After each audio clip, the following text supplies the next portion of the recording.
Sometimes I think he jumps from device to device and he might not have it for open. And someone just send him the link and then, okay, we'll go ahead and get started. Yeah. John, just tell me when. Okay, welcome everyone to our reconvening of our Board of Trustees regular meeting of Thursday, November 19th, 2020. And the meeting is being held pursuant to Executive Order N-29-20. We are on phone or by other electronic means. So I'm just gonna do a roll call. Mr. O'Neill. Here. Mr. Jabbar. Here. All right, there you go. Miss Piercy. Here. Miss Smith. Present. And I'm here. And please stand for our Pledge of Allegiance. Thank you. Put your right hand over your heart. Ready, begin. I pledge allegiance to the flag of the United States of America and to the republic for which it stands, one nation, under God, indivisible, with liberty and justice for all. Thank you. Thank you, Ms. Elizabeth O'Shea. I'm so sorry I didn't introduce you, our representative to the Board of Trustees, Ms. Elizabeth O'Shea. And will you please present us with a moment of silence? Yes. So we are in the season of thanks, and there are a lot of things to be grateful for, especially since we are all here tonight because we are in unprecedented circumstances. And that makes me want to dedicate the moment of silence to the people of Yemen as they are undergoing not only a humanitarian crisis, but a food crisis with 20 million people starving, a malnutrition crisis for nearly half of all children are suffering from, a displacement crisis where over 3.6 million were forced to flee their homes, a health crisis as only half of their health facilities are fully functioning, a cholera crisis as there are over 1 million suspected cases, a COVID-19 crisis as the virus is spreading unchecked, and a neglected crisis as aid agencies are running out of money to respond. So please, thank you.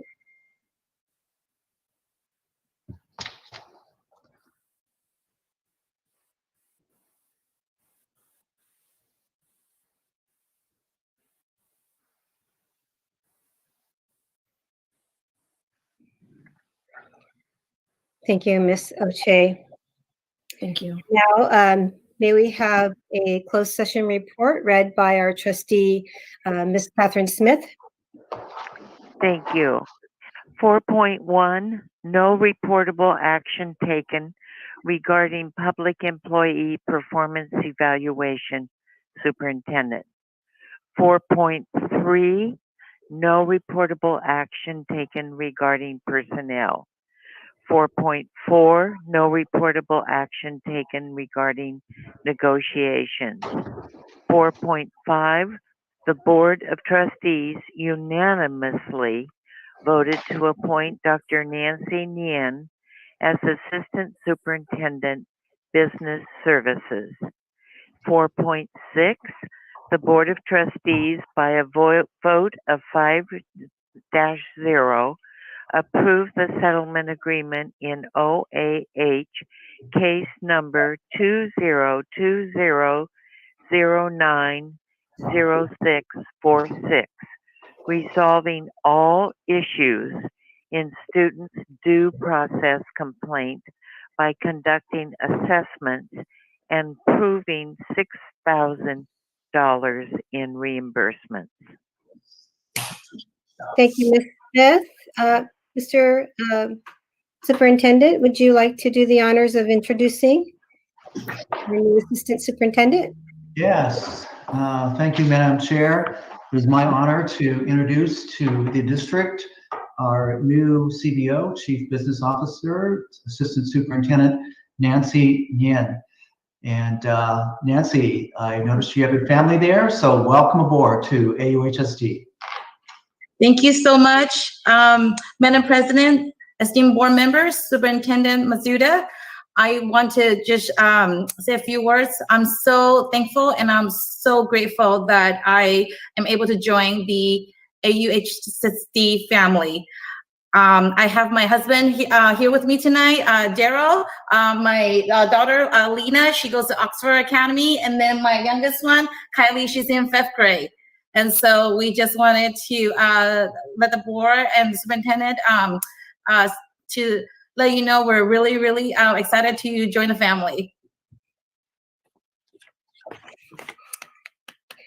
We're so excited to have you here, and you have a lovely family. Saw a little nudging going on there. We're so excited, and we can't wait until we can actually meet you in person. But we know that all of the recommendations and just your resume alone was stellar. So we're excited to have you join our family. So welcome. Thank you very much. Absolutely. Bye. All righty. And we are moving on to our... President, can I say something real quick? Absolutely. I just wanted to highlight Elizabeth for bringing up a global man-made crisis to the attention of everyone. So thank you for bringing that up. That Yemen is a country which has been forgotten by many, but thank you for making it part of your moment of silence. So it's very heartwarming to see that a young student would take that up and bring that up at a meeting like this. So thank you. Thank you, Mr. Jabbar. And it is now time for Elizabeth to give us your student representatives report. Yes. So thank you so much, Mr. Al-Jabbar. I really appreciated that. And for the school report, district-wide, the AIM program is doing a spectacular job with their mentorships and creative workshops that students have been developing. I would like to highlight Magnolia, for they put on an esports homecoming, partnering with YMCA and UCI to conduct the event. At Loera, they are continuing the HOPE project and are aiming to raise $6,000. In addition, they gave thank you notes to mailmans because of the election and their hard work. At Catella, their ASB has partnered with Chipotle to host a fundraiser and have a virtual Friendsgiving with their campus. And that is their way to restore any sort of normalcy that we can have during these times. And then also at Catella, among other schools in the district, we are beginning to hold processing circles with schools and with students, as we learned and were trained to do that by OC Human Relations. And at Gilbert, they are modifying their civics engagement program to coincide with the RSVP program. And the last school I would like to highlight is Anaheim, and how their Bros organization has arranged tutoring hours and workshops to help younger students. Thank you. Thank you, Elizabeth. I just have a clarifying question. It kind of went out. What did you say the circles were? Were they restorative, or what was the name of the circles you said? They're doing processing circles over varying topics. Some of them are restorative justice. Others, I know Western just had a recent circle, and it was a post-election debrief circle for students to just talk and have a safe space to express their opinions. Wow, thank you so much. And are we still encouraging our students to collect all of those hours that they're spending doing these service projects? Yes, we are encouraging them to do so if they can, so we can at least commend them and show that we appreciate them for doing this. Okay, thank you so much for your expert presentation, and again highlighting Yemen. That's devastating over there. So thank you so much. We appreciate you. And next, the report of the associations. And I will start with MMA. Is anyone here representing MMA? CSEA. Hi there. Hello. Hi, Sharon. Number one, congratulations, Nancy, on your appointment. Maybe we'll get to meet one of these days in person. I don't have a whole lot to report out other than we are going to be having executive board elections in December 14th to be exact, which will be for the CSEA e-board for starting January 1st. We have 2 people running for president. We have 2 people running for second vice president. First vice president is going unopposed, so it will be Jennifer Hippolito. She is a media tech at Oxford. And then let me see if I can remember these. The treasurer will be Juanita Judge.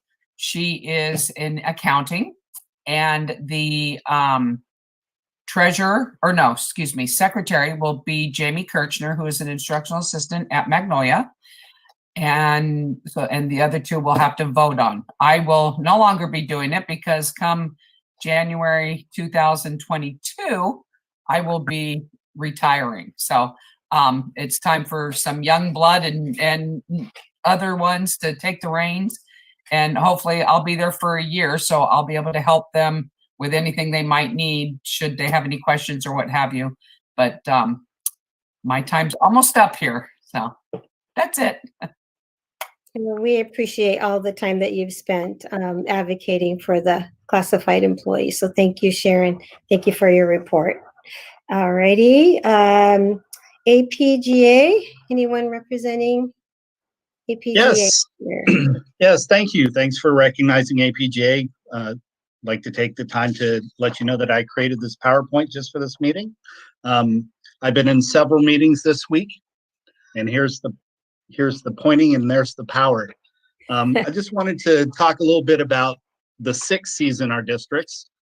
We have character, critical thinking, collaboration, creativity, communication, and let's not forget about counselors.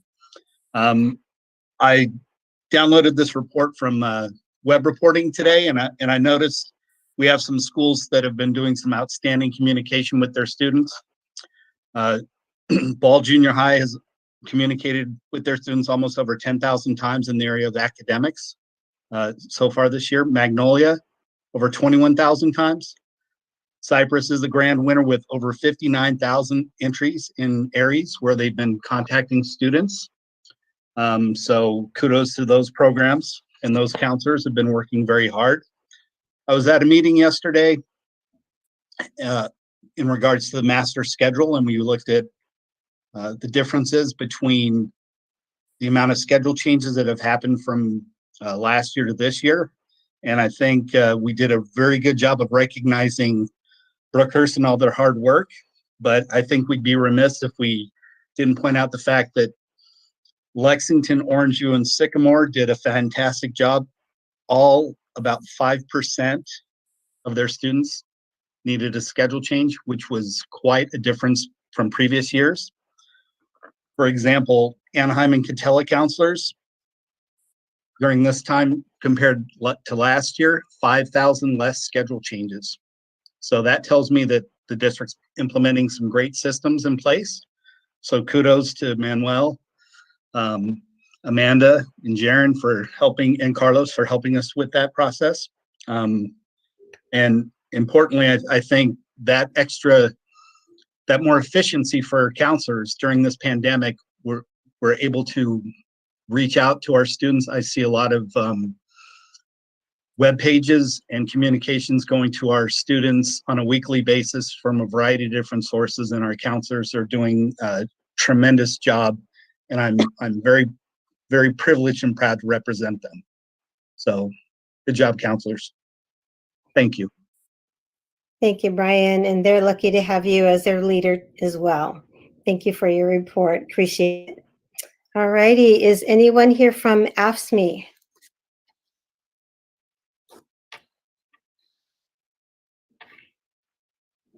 Okay, Asta. I think I saw Grant here. Yep.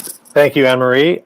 Very quickly, I would also, on behalf of the teachers, want to congratulate Nancy Nguyen for her appointment to the CBO position.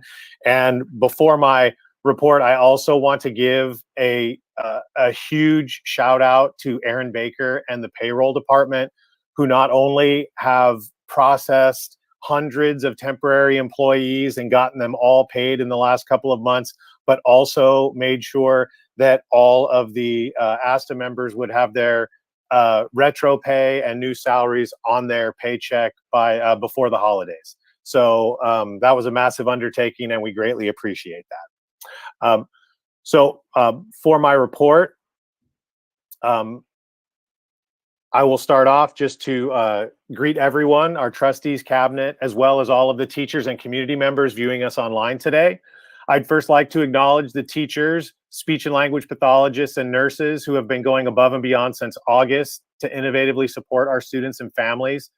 They are teaching, counseling, and supporting students who are dealing with academic, emotional, and social needs. We are all aware of how hard our community has been hit by this pandemic. After spending hours every day adapting curriculum, lessons, and special education services to be delivered virtually, we routinely stay online with students dealing with the effects of the pandemic, including illness, job losses, food insecurity, and family discord. When everything we can do for our students is finally complete, we find ways to support our colleagues and then our own families. The burden is heavy, but you will not find a more caring or dedicated group of people committed to their students and community. From the beginning of this crisis, ASTA members have also been there to give the district input about what was necessary to help address the needs of our students. Thousands and thousands of hours have been spent by hundreds of our members working in the teacher input group, opening schools task force, special education group, and discipline work group, among others. One result of this collaboration was the policy of teachers having their choice to deliver our distance learning program by working from home or from a work site. The parties agreed that it was appropriate for our teachers to make this decision based on the risk to themselves and their families, given the significant higher COVID rates in our school communities. We also collaborated on a distance learning model that balanced screen time and workload with the mental health needs of our students and teachers. The model has been reevaluated and will continue to be reviewed for possible improvements as long as it needs to be implemented. We are proud of our members and their advocacy for students and each other through this process, and applaud the district's proactive actions and willingness to keep multiple lines of communication open. Finally, we've had a constant line of contact open to the district to negotiate memorandums of understanding, dealing with avenues for students to start meeting on campus with teachers and service providers under negotiated safety protocols. We are proud of how we have dealt collaboratively with so many issues and look forward to continuing these processes with you. However, there is a deep and serious concern today that remains unresolved. As part of our collaboration, discussions have been ongoing about reopening of schools to our entire student body under a hybrid model. For months during these discussions, it was made clear that we would focus on the health information related to numbers from our community and make our decisions based on how the pandemic is specifically affecting us. In September, when our county pandemic numbers declined, we were quick to distinguish ourselves as an area that was still seeing high levels of virus transmission and case numbers that would not allow us to open, unlike many other districts in the county. We praise the district administration and the board for taking this reasonable and responsible approach to protect our students, employees, and community. As the number of cases and rate of spread decreased, we began planning for a possible return. As the numbers continued to decrease, even in our hardest hit zip codes, we became optimistic about a possible return. Last month, the board approved a plan that returned employees and students in stages to ensure all policies and protocols would be learned and implemented by each employee group before students returned. As an association, ASTA did not believe a 3-week period was necessary for teachers to be on campus prior to the return of students, but we did agree that a staged rollout was best to ensure safety. It was made clear by the district and the board on several occasions, including the actual vote to approve the hybrid implementation plan, that moving forward would be dependent upon local public health metrics. As the first few employee groups returned, we saw virus numbers continue to drop. Unfortunately, things have dramatically changed. Our county public health numbers have since reversed direction, landing us in the purple tier, indicating widespread proliferation of the coronavirus. All 5 Anaheim zip codes, in addition to both of the zip codes in CYPRESS and La Palma, within our district now have numbers reflecting widespread infection and purple tier classification. Furthermore, our most affected communities have shown alarming increases in a short period of time. The zip code, which is home to Anaheim and Catella high schools, as well as Sycamore and South junior highs, has an infection rate more than 50% higher than the threshold for the pandemic purple tier classification of widespread transmission, and a case rate that is more than 250% higher than that same threshold. On a daily basis, the numbers are getting worse across the state, county, and our communities. Epidemiologists and researchers across the country and within our community have been telling us to prepare for the coming wave this fall and winter. That wave has arrived. Again, we are thankful that the district has been so proactive in creating policies and protocols that will help prevent the spread of the virus on campuses. We are also happy to be in a district that built relationships in the community and with the county, resulting in testing sites accessible to employees and community members on our campuses. Everything we have been doing will serve us well when we move forward, but now is not that time. Now is the time to pause and see how strong this wave of infection is. It is a time for everyone to draw back and avoid activity that can spread the disease. It is not a time to bring over 2,500 employees together at work sites after the Thanksgiving holiday break. Safety and science, the same criteria that has led our decision-making process in the past, needs to continue to guide our decision-making process in the present and into the future. Upon reflection about the needs of our students, it is also not a time to bring their teachers back to campuses in order to learn about procedures and protocols. We have 3 weeks left in the most difficult semester any of our students has ever experienced. Every minute that teachers spend driving to work, sitting in meetings, rearranging classrooms, or reviewing protocols to give needed input back to the district is time better spent supporting students for the final 3 weeks of the semester. For 17 weeks, we have created home classrooms, many of which are more technology rich than our own school classrooms, and have improved procedures and schedules that best help us provide what our students need. The anxiety and anguish that this change will create for students, teachers, and service providers with 3 weeks left in the semester is just not worth it. With the recent and significant change to our public health, we asked the district administration and the board for a pause in the rollout plan for reopening of school campuses, which includes a pause on the return of teachers and instructional aides to their work sites. From the beginning, the plan has been to move forward when virus numbers significantly drop and stabilize. At the current time, they are doing neither. Thank you. This concludes my report. Thank you, Grant. We appreciate your report. Is someone here from Alta?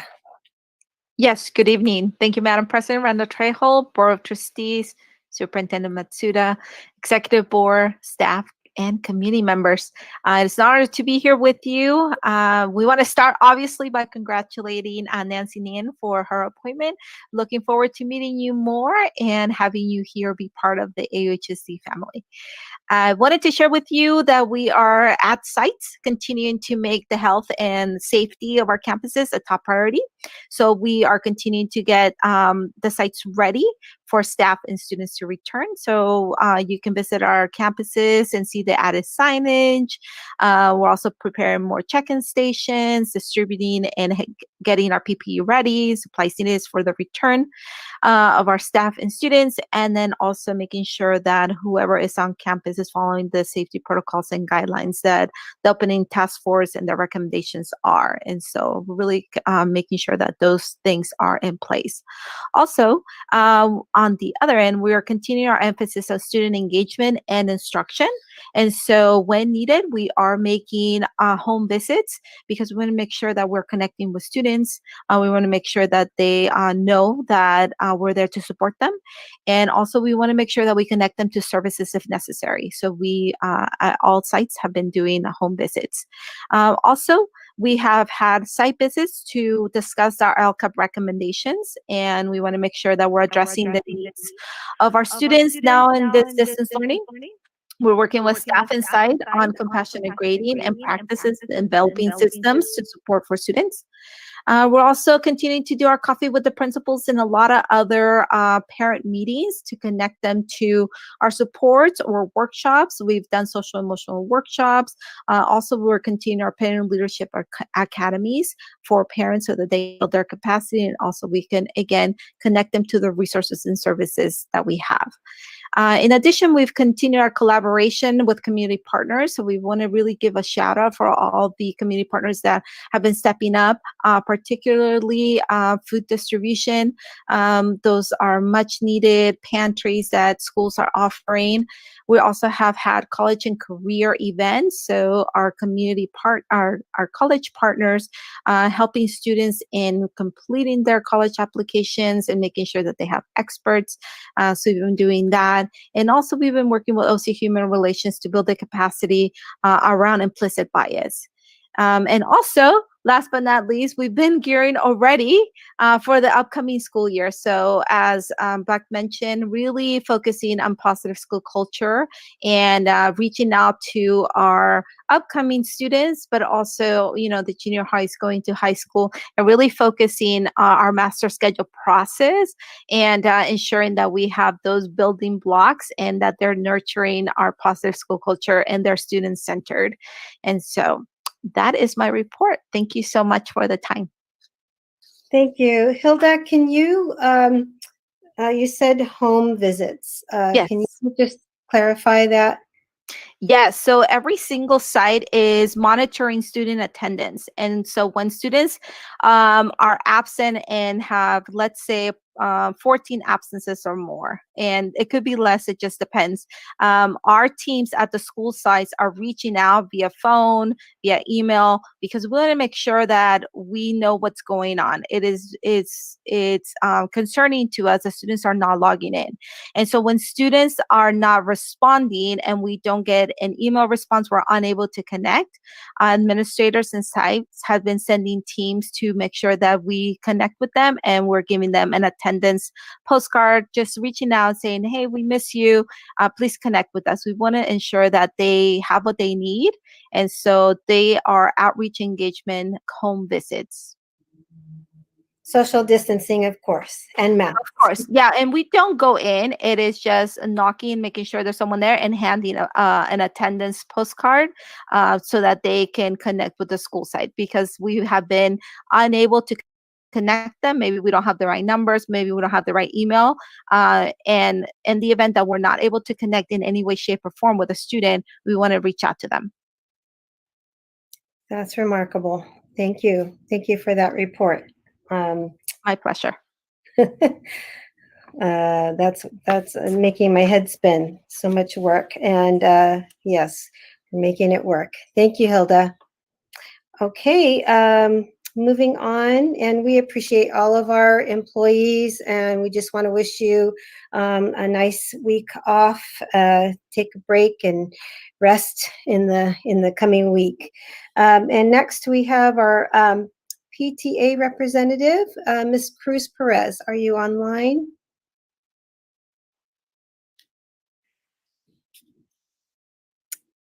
Okay, hearing that she's not here. Moving on to public comments, open session items. Opportunities for public comments occur at the beginning of each agenda item and at this time for items not on the agenda. Comments may be submitted online prior to the meeting. Submissions will be read aloud during the board meeting by the our council, district council, Carl Weibel, and each speaker's, oh, that's not even pertaining, because we'll just read each and every one of them. And then I just want to point out, board members cannot immediately respond to public comments as stated on the speaker request form. Carl? All right, good evening, everybody. We do have a few public comments this evening. The first comes from Elizabeth Hind, district teacher. I teach beginning and advanced visual arts at Lexington Junior High School. I love my students and I'm so proud of the artistic works they are creating, even though we cannot be together in person at this time due to COVID-19 pandemic. I'm very thankful to our Board of Trustees and District Administrators who were so generous in funding art kits for every visual art student in the Anaheim Union High School District. These kits have both made my art instruction possible and given my students a sense of ownership and artistic agency. I miss my students terribly, and there is nothing I want more than to be back at school with them, making art together and celebrating their work. But as much as I want that to happen, I want it to happen in a way that is safe and does not put anyone, students, colleagues, or myself, at risk of infection and illness. Orange County's recent slip back into the purple tier and Anaheim's rising COVID infection rates are disturbing. Several of my friends have contracted COVID despite maintaining and recommended precautions of wearing masks, social distancing, and washing hands frequently. One, a teacher in another district, recovered but is still not at 100% physically. One friend is currently ill, and contact tracing revealed that he was infected by an asymptomatic carrier. One friend died. He was 35 years old and a cancer survivor, but he was in excellent health at the time of his infection. I have health issues that put me at high risk of complications and possible death if I contract COVID. With this in mind, my husband and I have been extremely vigilant in our prevention precautions since March 13th. We have stayed home. We have had groceries and takeout restaurant food delivered. We have not gotten together with friends. We have not seen our families, even though they live nearby. My husband teaches at Cerritos High School. I am so thankful that both AUHSD and ADC Unified have put students and educators' safety first and allowed teachers to work from home during this public health crisis. Anaheim's wise decision to operate in a full distance learning model has kept all of us safe. I am working harder than I ever have in my 24-year teaching career, but I do so joyfully, knowing that I am able to teach and support my students through this difficult time while we are all staying home safe from COVID. I am hopeful about the vaccines that have been mentioned recently in the news, and I look forward to the day when school can fully reopen and my students and I can make art together in person again. But I sincerely hope that the AUHSD Board of Trustees will continue to prioritize students and employees' health by voting for us to remain on the full distance learning model and allowing teachers to work from home until COVID infection rates decrease to a safe level where a vaccine is available and distributed. Thank you for all you do. I wish you all health and safety in this Thanksgiving season. The next comment comes from Rachel Parillo, also a district teacher. I'm a teacher who has worked in the AUHSD for 20 years, and I'm writing to you to express my concerns over returning to school site instruction. It has been proposed that teachers return to campus on December 1st, but I would like to strongly urge against this action. Just this week, Governor Newsom declared that Orange County should be reclassified into the COVID Purple Tier 1, which mandates the most restrictive measures for public safety. Also, experts have been saying for months that we can only expect the infection rate to increase going into the fall-winter season. And now that we approach the holidays, I think it is undeniable that the situation is more likely to get worse, not better. Now is not a responsible time to make a transition to teaching on school sites. I completely understand the need for normalcy and a desire to provide quality instruction to students, but I struggle to see what advantage comes from requiring teachers to be on campuses. I fail to understand how students or their learning will benefit from me teaching from my empty classroom. Forcing teachers to be on campus will exponentially increase our chances of being exposed to this lethal virus with no actual benefit. I assure you that I am working longer and harder than I ever worked in my teaching career. I truly want to deliver quality instruction and provide the social emotional support that students need, but it takes a toll, and I do not need the additional stress of worrying about my safety and well-being. Also, being spared the 2-hour commute each day affords me more time to support my students' individual needs during these difficult times, which is what I assume we all want. Please consider all of these factors carefully, and I believe that you will see that the most reasonable and responsible decision would be to postpone teachers' return to school campuses. I know that it is not an easy decision to make, but doing what is right is not always easy. I'm taking great care to keep myself and family safe, and I am truly grateful for the opportunity to have worked from home since last spring. I appreciate everything our AUHSD family has done to support their students and staff, and I hope that they and this board will continue to make choices that keep everyone safe. Thank you for your time and consideration on this matter. Be well and be safe. The next comment comes from Terry Rednansky, a district parent. Some of the most vulnerable students and families do not have a choice for their students to attend hybrid school in person. As a result, many students will have to attend school using the distance learning option. As the options stand now, students in the distance learning option will only have 2 days of direct instruction from the teacher of their courses and 3 days on their own. But the students in the hybrid school option will receive 3 days direct instruction. This is not equitable learning for the students in the distance learning option. Direct instruction is important for all students, but especially important for our vulnerable students and families, many of whom are English language learners and students with special needs. The district needs to live stream all classes so that all students have equitable learning opportunities. Teachers do not need to teach distance learning students online at the same time they are teaching students in the classroom, but rather just live stream the direct instruction taking place in the classroom. This will ensure that students at home have access to benefit from the same direct instruction from their content area teachers as the students who are able to attend classes in person. By the way, in August, California legislation was passed on emergency conditions, which specifically allowed for live streaming class lessons without consent of teacher, principal, or union.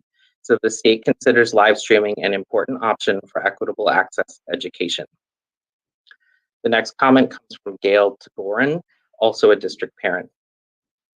My junior student and we want him to come back to school in January more than 1 day a week, despite disruption it poses. We can adapt. Society has adapted. We feel that the district, teachers union, and schools must adapt also. 1 day is not enough. It smashed our hopes. Her friend's family at CYPRESS High School also agrees. We feel that it is not sufficient in-person instruction for her education amidst the pandemic. We are fine about the precautions taken at our high school by hardworking staff, and it is in Orange County in addition. The situation for 1 day is much too conservative. This position I am stating needs recognition, and a choice should have been allowed for families that want more in-person instruction days for their teens' education versus being told, not given any choice. And we were told. Our family and anonymous others will not be ruled by fear in 2020.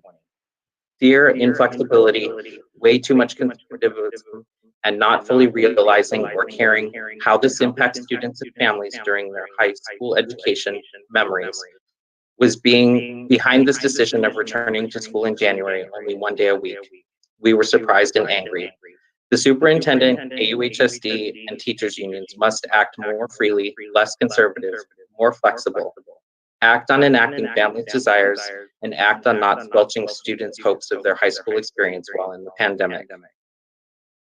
From a double student CYPRESS High School family. And our final comment of the evening comes from Gregory Sengloud regarding teachers returning to campus. As a teacher, I do not feel comfortable returning to the school site to teach distance learning from there when I'm much safer and equally effective at doing my job from home. I question whether or not returning teachers to the school site is beneficial to them or their students. Students who are disengaged are going to remain disengaged regardless of where their teachers are working from. I understand that our jobs are important and the community depends on us, but why the rush to return teachers to distance learn from campus without students when they are just as effective from the safety of their homes? Even though the risk of exposure in my classroom may be low, it poses an unnecessary risk to the health and safety of myself and my family. Schools all over the country that have previously reopened have made the decision to return to distance learning because of the rising cases. For example, in New York City, they have stricter standards and lower case rates than we do, but they recently decided to return to distance learning. As recently as this week, San Bernardino County School District opted to continue distance learning through June.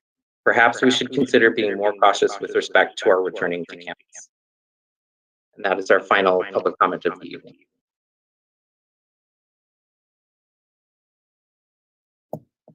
Thank you so much, Carl. I appreciate it. And moving on to our Kindest Matter Award, and I'm turning it over to Scott Johnson and ERIK. Madam President, there is a big call coming on. John, can you fix that? Yeah, I think Kathy, it's you. I think it's coming from her phone line. It's actually Mr. O'Neill's. Yeah, Number 37.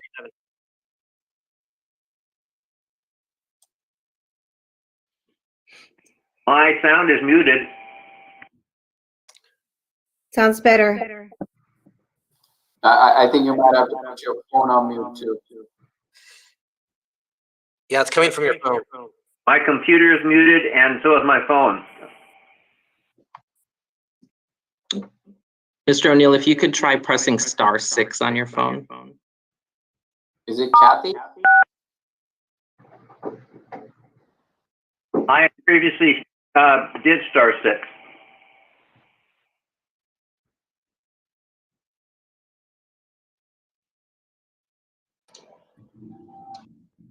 I don't hear the echo in. Now I do.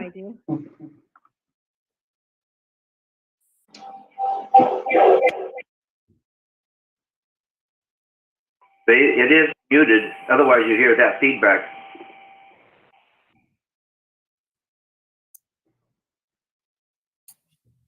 Okay, testing, 1, 2, 3, testing. Is it gone? All right. Take it away.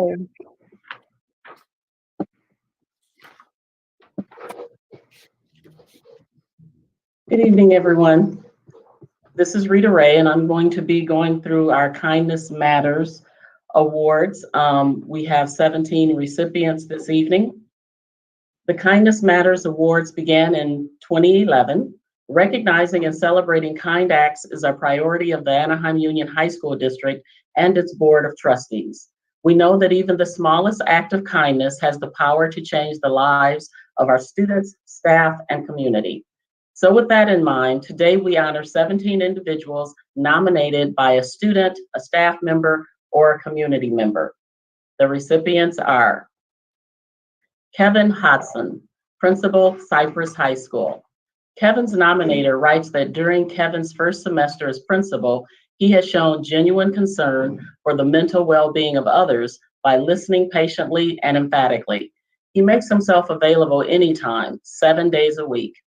He is willing to assist in not only academic issues, but social, emotional concerns as well.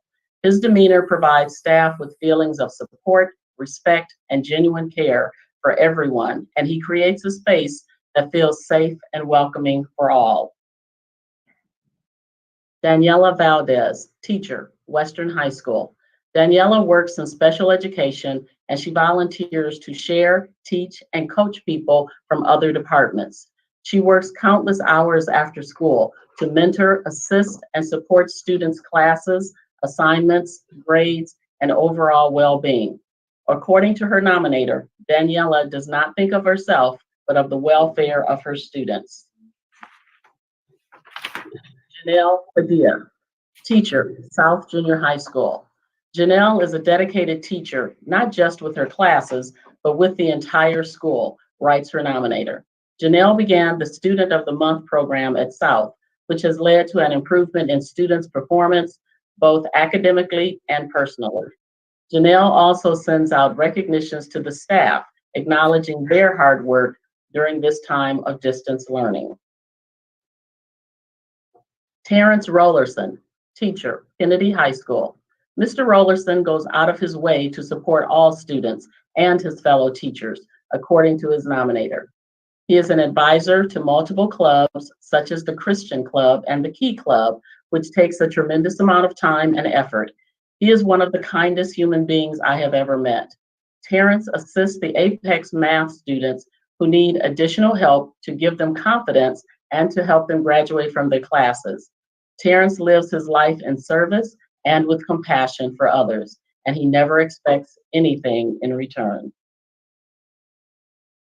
Karen Bell, teacher, Western High School. Karen has assisted special education teachers and support staff with countless hours of technology help on her own time. Nominator writes, I have been challenged by the technology needs of distance learning. Several times, on nights and weekends, she has met privately to give me tutorials and assistance. Karen gives a lot of her personal time helping others with such a pleasant, positive attitude, and never makes you feel bad for not knowing. ARIANA Martinez, Instructional Assistant, Anaheim High School. ARIANA was nominated by Rosalba Hernandez Contreras, Instructional Assistant at Anaheim High School. ARIANA always shows up to work with a magnetic, positive energy, writes Rosalba. She is selfless when it comes to her approach in teaching. During distance learning, one parent began to cry out of frustration from having a hard time navigating through technology. ARIANA took the initiative to speak comforting words to her. She told her, "We are all in this together," and reminded her how much she had learned and to be kind and patient with herself. The mother went from feeling hopeless to empowered. ARIANA constantly does what she can to make us feel valued. The support she gives our team is invaluable. April MONERA, teacher, Magnolia High School. April was nominated by Christy Takacs, teacher at CYPRESS High School. April is a teacher who is always willing to help the many teachers who need help with technology. She is involved with e-learning and yearbook, and still she answers questions about technology even in the middle of the night.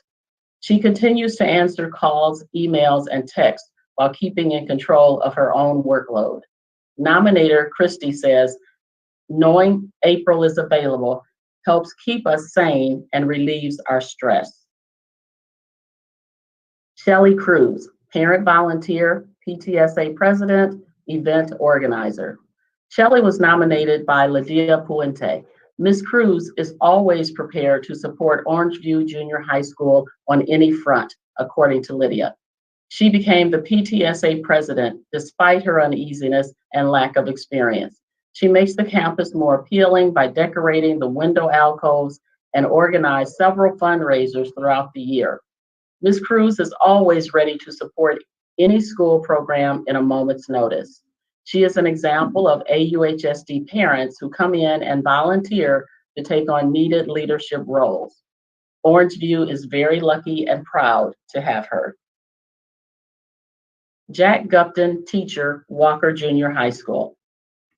Jack was nominated by Scott Rendell, program administrator, career education at the district campus. Jack, along with teacher Nick Takahara, manufactured face shields for healthcare and other essential workers over the summer.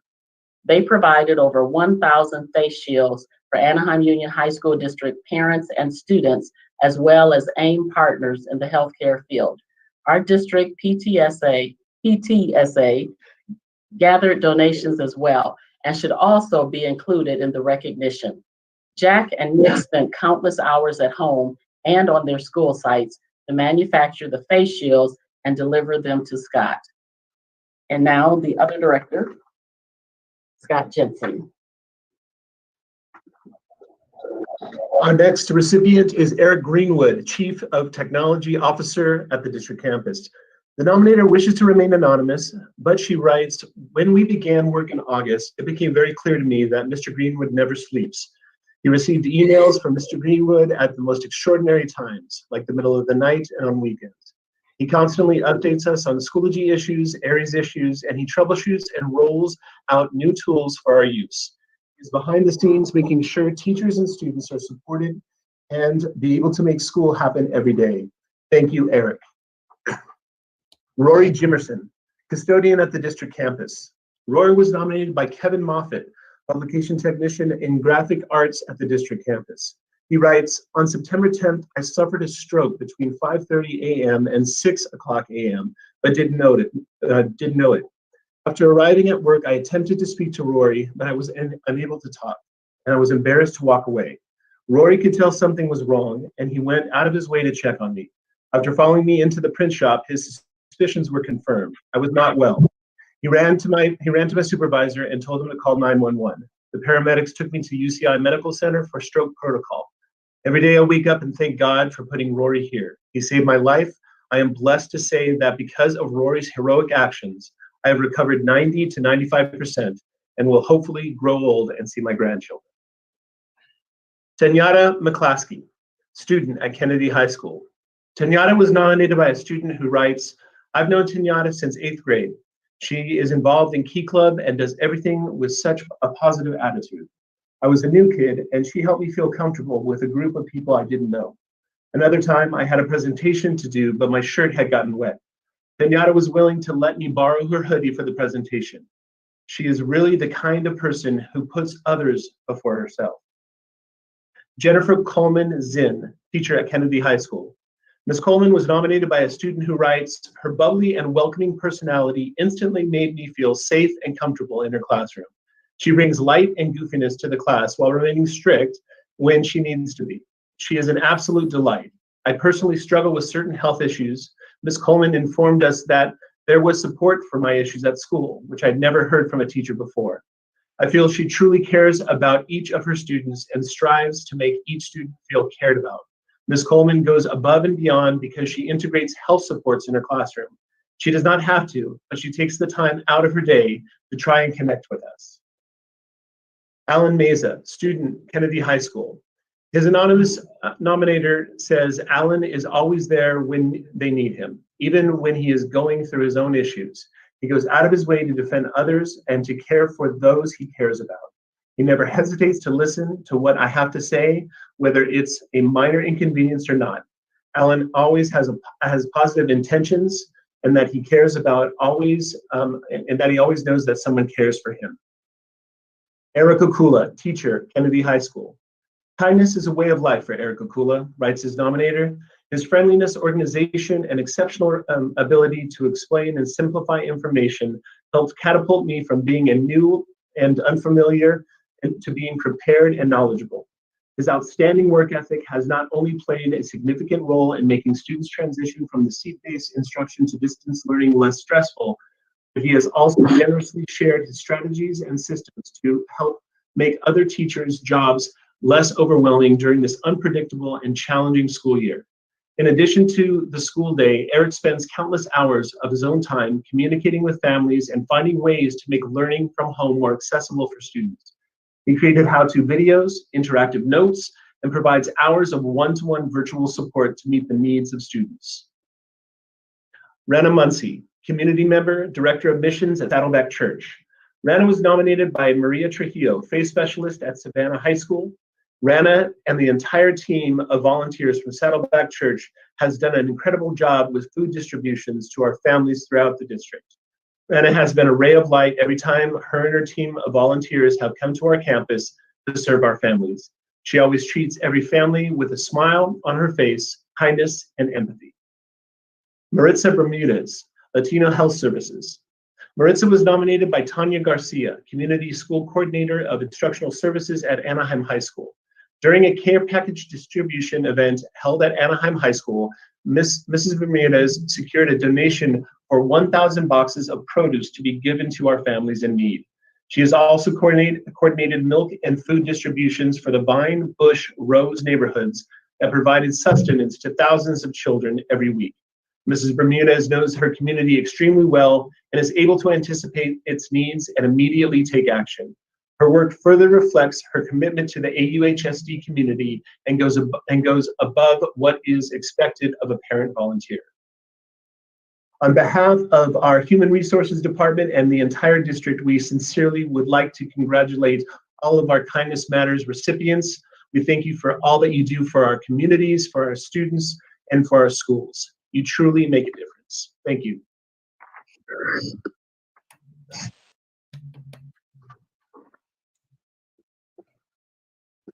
Wow, it was an amazing presentation. Are any of our recipients here with us? Well, if they are, if they're watching, I can keep forgetting they're not in the Zoom with us, but we adore you. We appreciate all that you've done. I loved hearing about our students just giving of their time and an ear listening. Our faculty giving of their time and their talents, going above and beyond. Our administrators, 7 days a week. I think Erik, I think Erik goes home at all. We so appreciate him. We all know his value, and the gentleman that gave of his time in helping the stroke victim. That just teared me up. So I'm a little emotional right here, but that just shows how wonderful our family is in AUHSD. And these are just a few examples of the tremendous kindness that we have throughout our district. But thank you, Scott and Rita, for this wonderful presentation, and congratulations to all of our kindness recipients. We thank you and we honor you.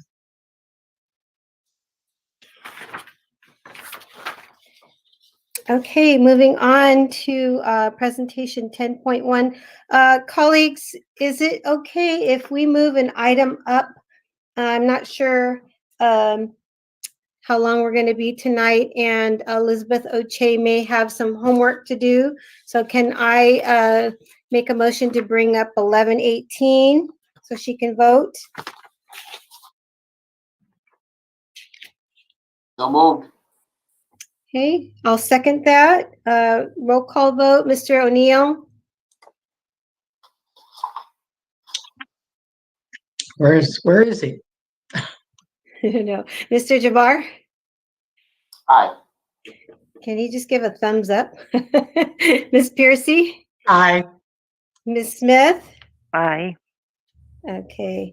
So item 11:18, our school-sponsored student organization action item. So move. Oh, where is Elizabeth? I don't see her. Already? I'm right here. All right. Okay. Moved by Ms. Piercy. Do I get a second? I second it. Elizabeth. There you go. Okay. I'm not sure if she can second things, but she can vote. Oh, okay. I'll have to double check with that, but I think if I recall. So, Mr. O'Neill. Okay, I heard him say, I saw him say aye. Mr. Jabbar. I think, Mr. O'Neill, you might want to hit star 7 again? Star 6. It's just star 6, yes. Oh, star 6.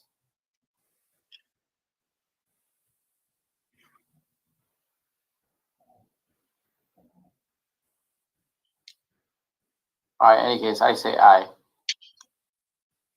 Ms. Piercy? Aye. Ms. Smith? Aye. I vote aye, and Ms. Oche? Aye. All right. All right. Woohoo, yay. and feel free, Elizabeth, at any time. And now moving on to our school dismissal and distance learning presentation, Dr. Freed. Thank you, Board President Randall Trejo, and good evening to our fellow board members, to Superintendent Matsuda, our cabinet, and of course to our larger community watching this evening via our live stream. I'm assuming all of you can see the PowerPoint slides okay? I just want to make sure before we move on. Perfect. Okay, so for tonight, a couple things before we begin. I want to just kind of preview our agenda for this presentation tonight so you know what to expect. And then I'll set a few reminders before we begin. We'll begin with our superintendent giving an update as to what's happening at the county level with the rates, and then a timeline that I'll be sharing in terms of our return of staff and students back to our campuses based on what Superintendent Matsuda shares. From there, Mr. Colon will then be sharing our proposed hybrid schedule that he has worked closely with our teachers to develop when students are able to return back to in-person instruction. We'll then be followed by Dr. Henry giving an update on the survey data that we've received thus far from our parents. As you know, we have surveyed our parents, and she will be giving an update in terms of what we've learned from their feedback. And then finally, I will turn it over to our Director of Curriculum Instruction, Mr. Hernandez. I know he has a team with him as well that will be presenting on some of the great work that we've done to continue our outreach efforts to our families and our communities.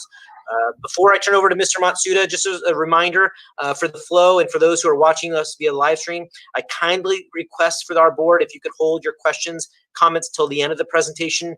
And then, of course, our team is more than happy to take the time to answer whatever questions you do have. Having said all that, I'm going to go ahead and now turn it over to Mr. Matsuda, who will kick off our presentation. Thank you, Dr. Freed, and good evening, everybody. especially to our new CBO, Nancy Yen.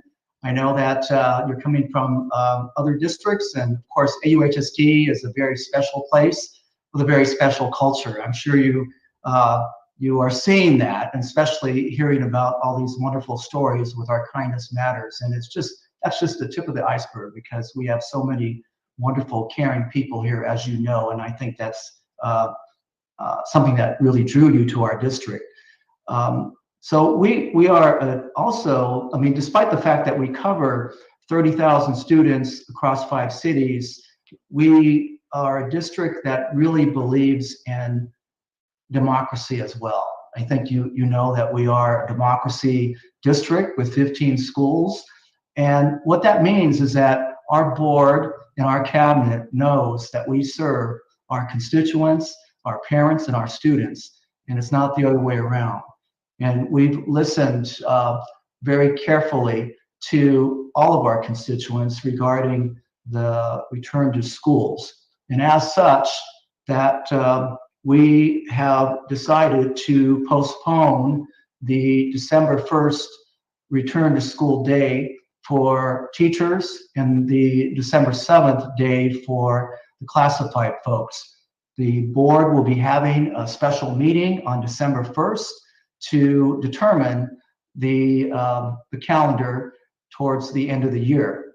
But having said that, I do want to acknowledge the fact that we believe our schools are safe, and I do want to also acknowledge that since March, our food service workers have been on the front lines.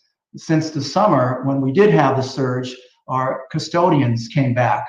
And really, since the early fall, we have many of our CSEA members, our front office staff, our counselors, and of course, their administrators, who have come back. And all of the district office is back as well.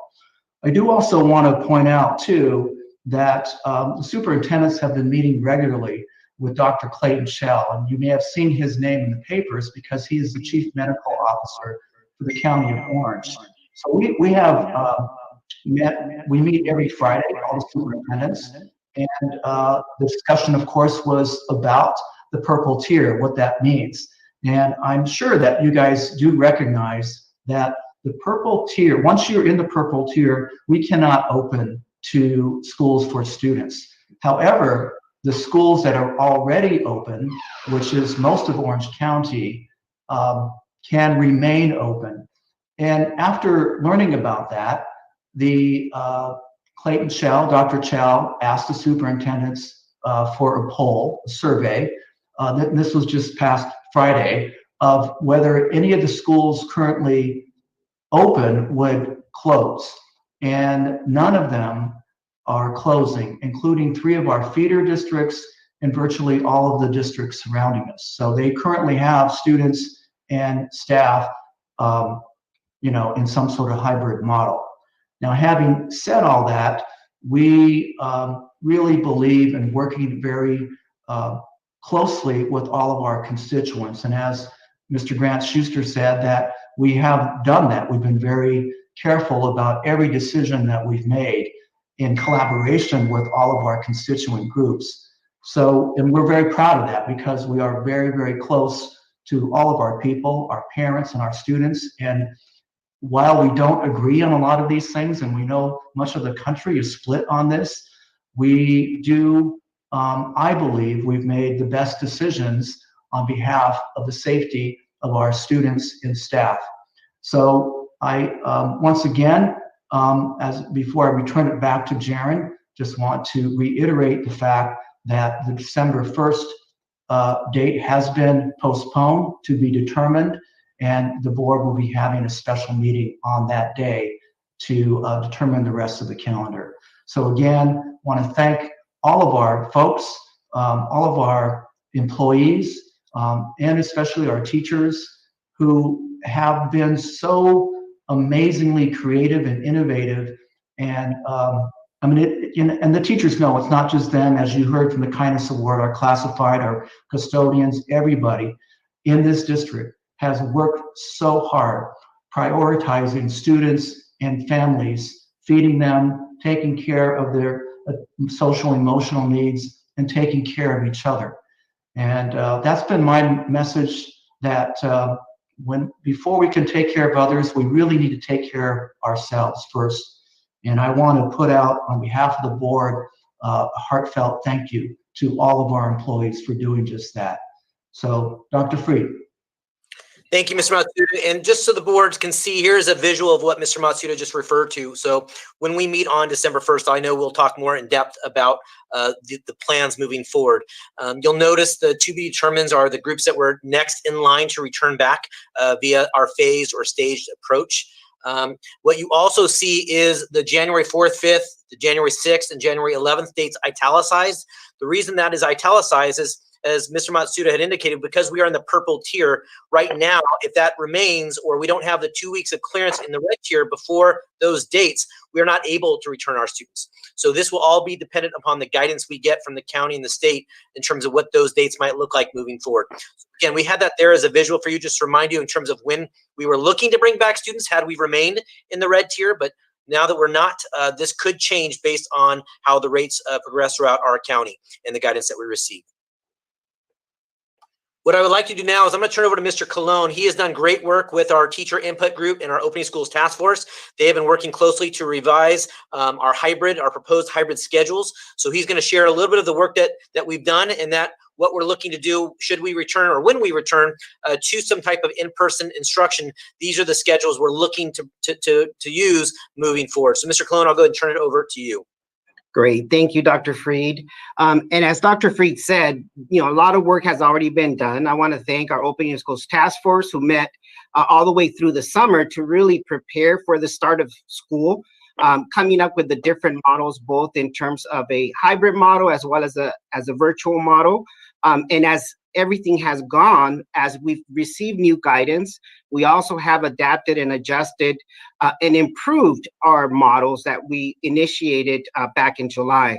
And so as we've done with the virtual model, we also have improved our hybrid model if and when we return to in-person instruction. And so what you have in front of you is the high school changes that we are proposing.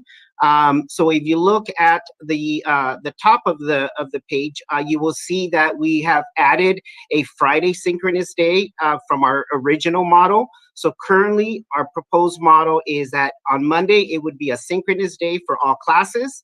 On Friday, it will be a synchronous day for all classes. This also allows for professional learning for our teachers, as well as a late start for our staffs at the school sites. School would start at 9:10 and would go through to 2:35.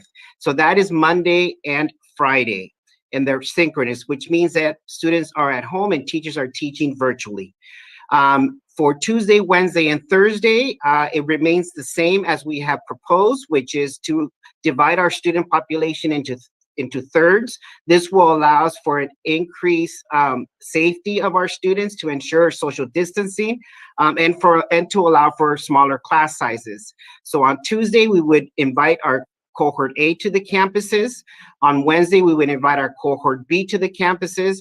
And on Thursday, we would invite our cohort C to the campuses. These are for students and families who choose for in-person instruction.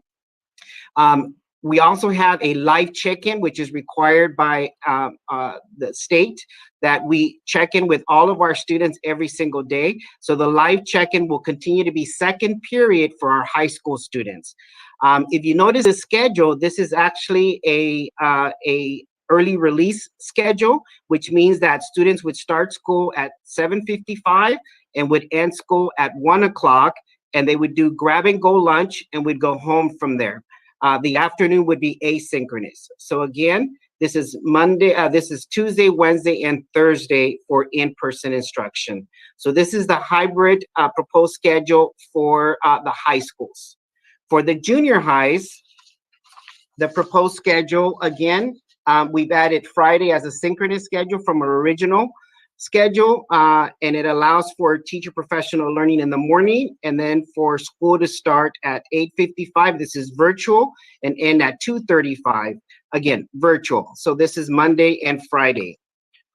For in-person instruction, Again, we would invite our cohort H students onto our campus on Tuesday, our cohort B students on Wednesday, and our cohort C students on Thursday. For the junior highs, we would go from 7:55 to 12:30 p.m. Students would then grab and go lunch, and then have their live check-in in the afternoon. So any student who is not on campus on either Tuesday, Wednesday, or Thursday, they would do their live check-in at 12:30 with their teacher. And this would be the second period is who they would report to. And then in the afternoon would be asynchronous. So these have been the proposed schedules. Again, we've worked really hard with our teacher input group. I want to thank all of them. We have representatives from all of our campuses, and they've taken it back and gotten additional feedback from many of our colleagues at the sites. And then we've improved what we currently had in July and are proposing this for when and if our students return to our campuses. Thank you. Thank you, Mr. Colon. I appreciate the update.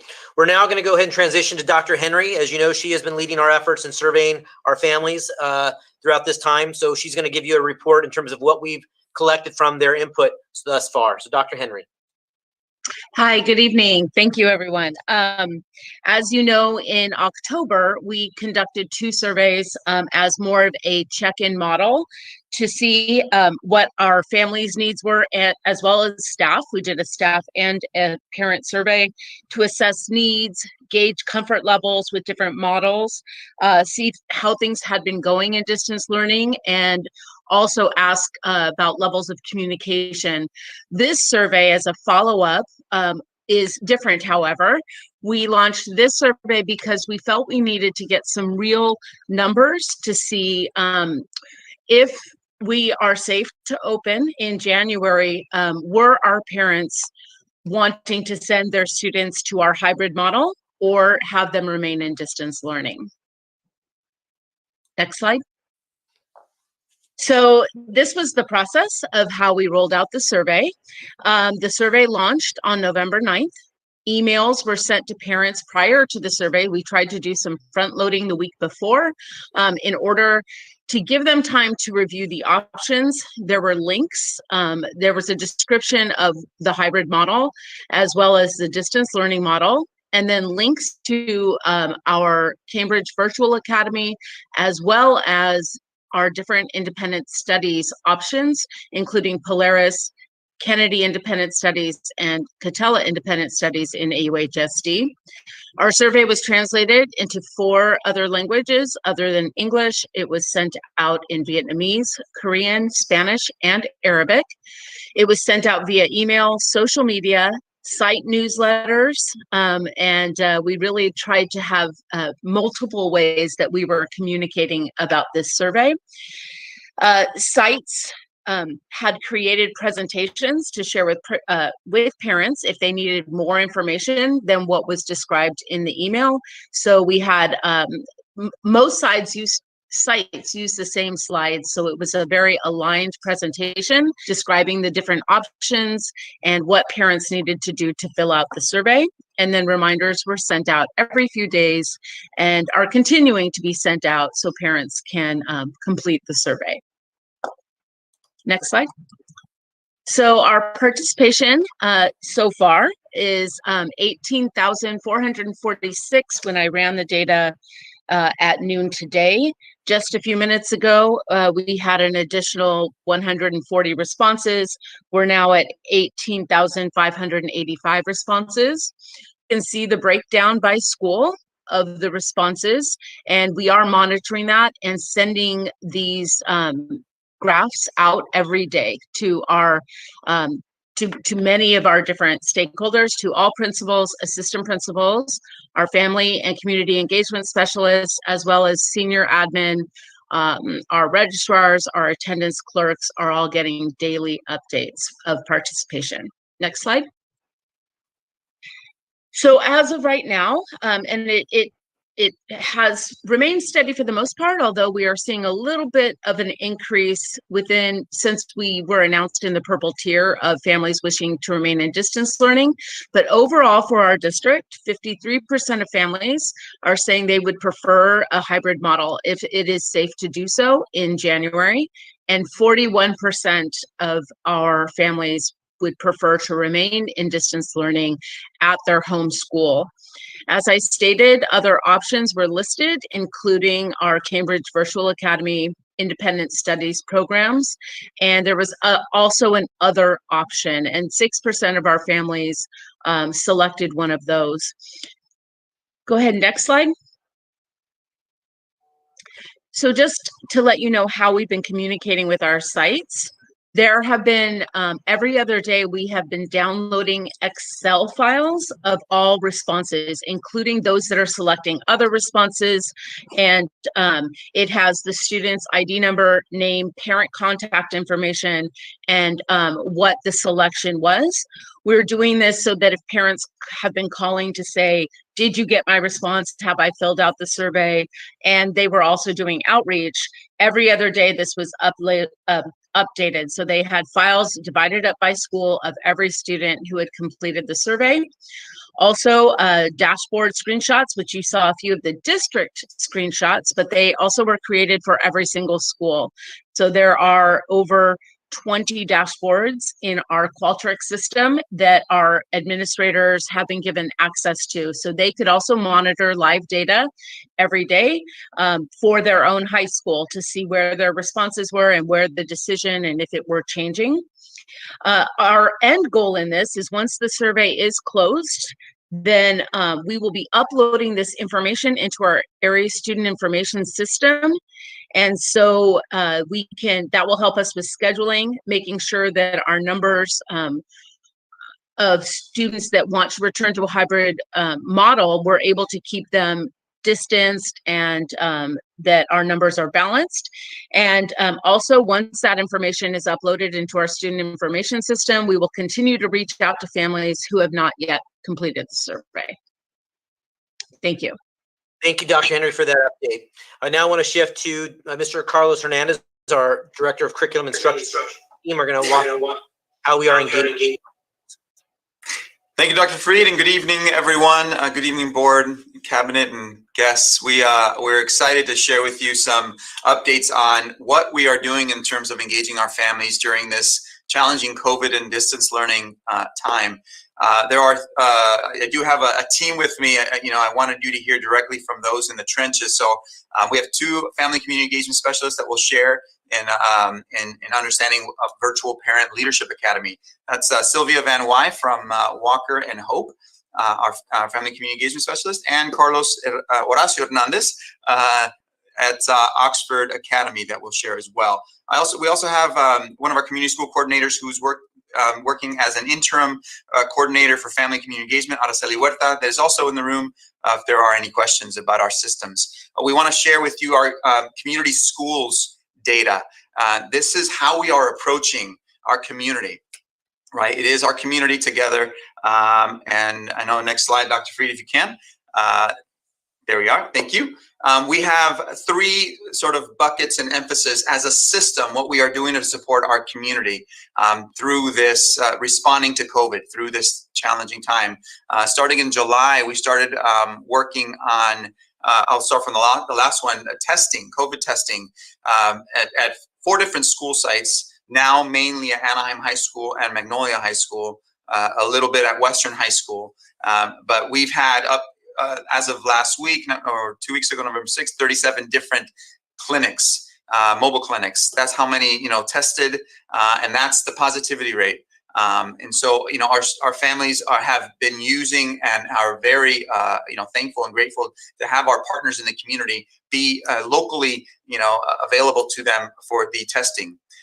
Again, Latino Health Access and Orange County Healthcare Agency are partners with Care Ambulance and Families Together.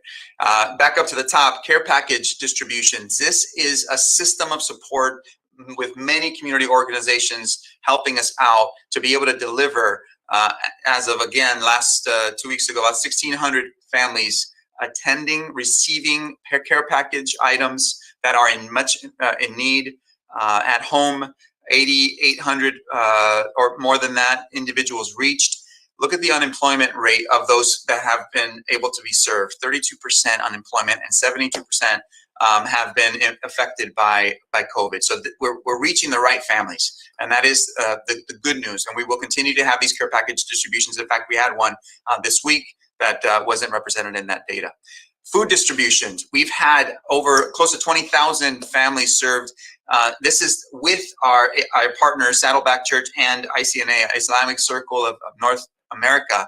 Our partners, again, community partners have come through to help support 30 different distributions, and that's the number. So a lot of good work responding to the need, and we're only continuing to grow that come December and beyond.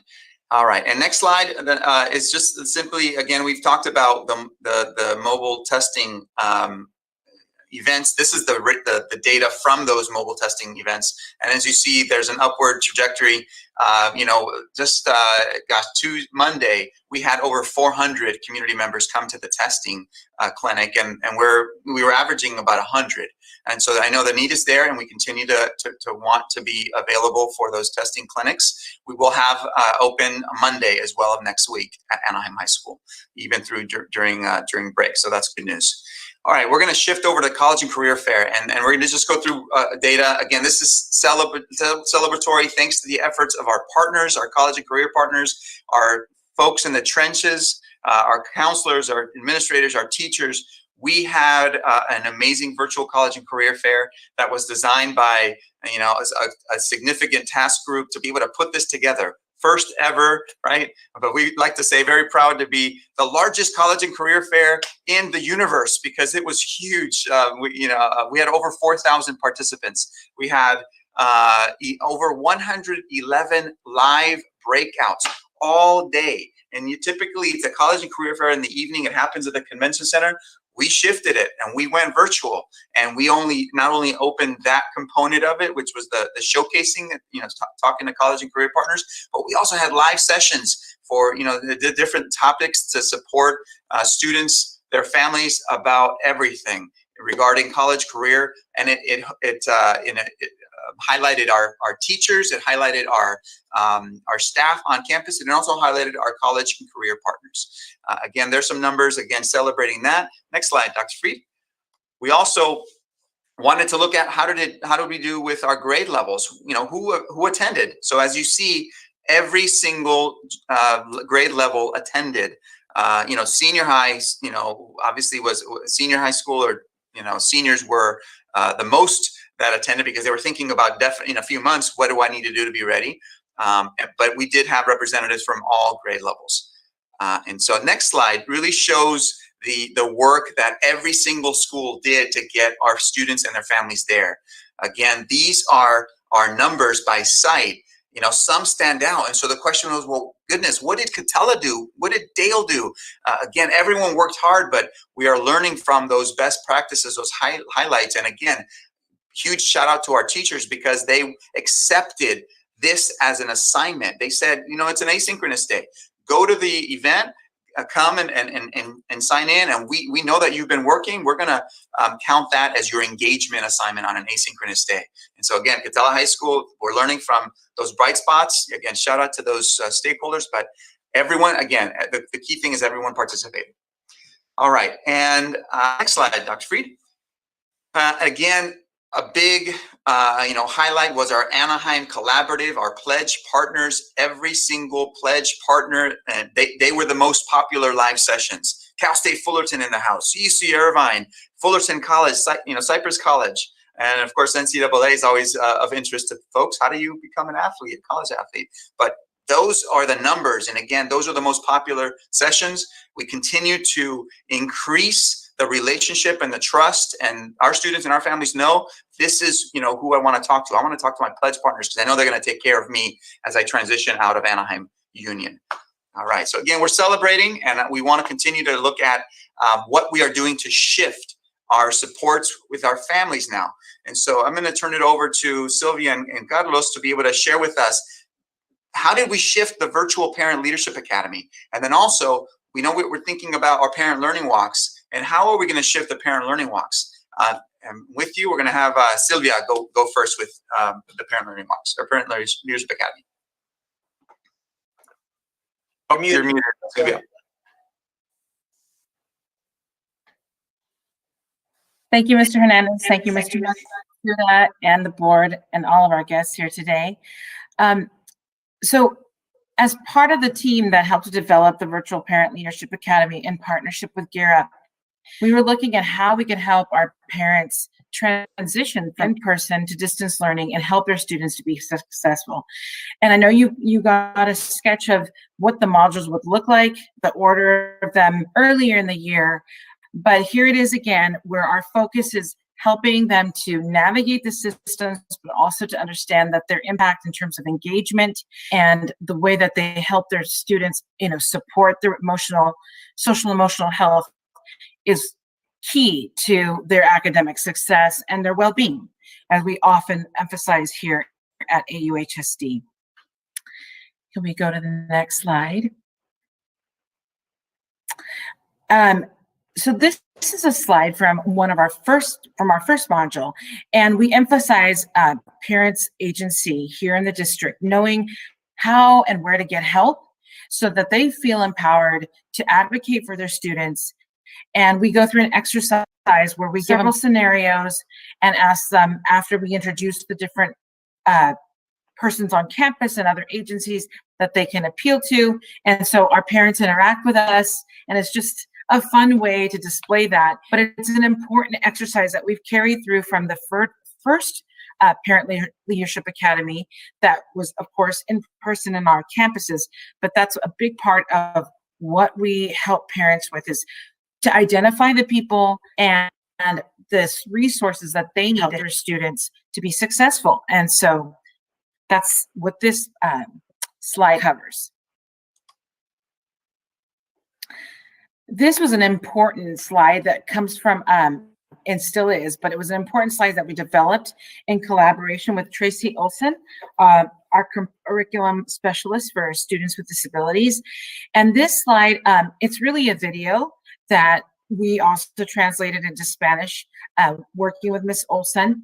But what it does, it delineates how the national online standards are applied to our curriculum building in this distance learning platform all across AUHSD.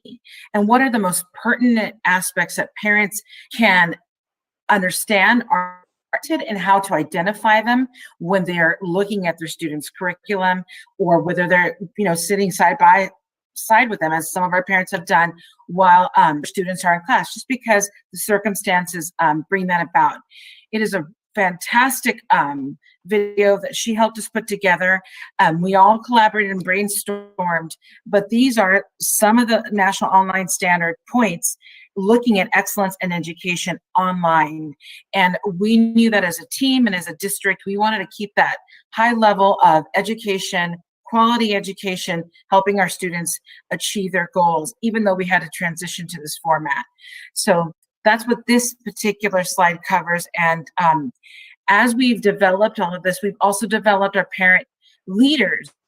Typically, we would partner with them, and our parent leaders would be the leads. But as initiating a whole new style and content, we realized that FACES would take the lead and then bring along parents. And each different site is incorporating parent leadership in different ways. We've had a couple of rounds now of Virtual Parent Leadership Academy at our sites, so we're looking to do that more. That is, put our parents more in the forefront so that they're empowered to continue to lead their students along with all the community in AUHSD. But it's, our faith in our community that says, you can do this, you can support your student, and we're right here with you. So with that, I'll transition to my partner, Horacio Hernandez, to speak to the next slides. Carlos, real quick before you begin, Trustee Board President Randall Trejo, I see that you raised your hand. Is it something you want to ask now or something you want to hold off until the end? Okay, just want to make sure. Thank you. So go ahead, Carlos, I'll go ahead and turn it over to you as I go to the next slide. Yes, I wish we had the time to present that video, but we're leaving that, so people can have that interest in finding out what is VPLA, right? What is the Virtual Peer Leadership Academy? And that's what we want. We want to build interest from our parents, and we realize that, when you grow up, you learn to be a parent by seeing your parents. But once you have virtual education, is something that we have not been familiar with, and some of us don't even know, how to parent. I mean, parenting doesn't come with a book. And so we hope to provide parents with some strategies and some tools that they can do, with their student. And so this slide right here is from our module 2 of the Virtual Parent Leadership Academy, or the VPLA as we call it. And we want parents to have a tool, because they're playing a role in a movie, and the movie's called life. And as you're trying to be a best parent, you want to find out what's going on with their student at home. And so the common question is, how was your day? And that doesn't really bring a conversation. It just, it's just another thing that puts pressure on the student. And sometimes they answer, it was okay, or, that's it. And it doesn't build that dialogue. And so what we're trying to do is we're trying to build parents with some cues, with some tools where they can ask, something like, what was something you already knew? Or what do you still wonder? Who did you interact with? Those type of questions that build more of a discussion and a dialogue with the student. And that's when you're having the teacher and the students on the same day, like doing the synchronous learning. But sometimes you may be at home, like on a Tuesday or a Thursday, and you're thinking, what should I ask my student, because they didn't go to school today? So you can say something like, what can I do to help you, structure your time and space? Do you need me to help you with something? What are some resources that you need? And those type of questions. And so, we're building leaders, and that's the whole idea of the Parent Leadership Academy. But how do we do it virtually? Well, we changed the skill, right? We're using a hammer before, now we need a wrench, so we're giving them a wrench. And so the whole idea is to have them be of assistance to their students. And so that's just one slide. If we go to the other one. And this is one of the culminating slides where we talk about information and academics. Our last module is all about social emotional well-being, but this being from Schoology, and this is a part of our third module, which talks about online platforms. We want the parents to be well-informed, and we want them to be of support. We don't want them to see Schoology and Aries and all these online platforms as as a hurdle or as an obstacle, but instead of a tool. We want them to be informed. And so we give them those skills, and we give them some tips on what to do, with education, but we also show them what it is. What does it look like? So instead of asking the question, what are you missing? You can actually go to Schoology. You can go to, here, this image talks about number 4, and you go to the overdue section, and it tells you exactly what the student's missing, as opposed to trying to find out, oh, what didn't you turn in, or what you didn't do?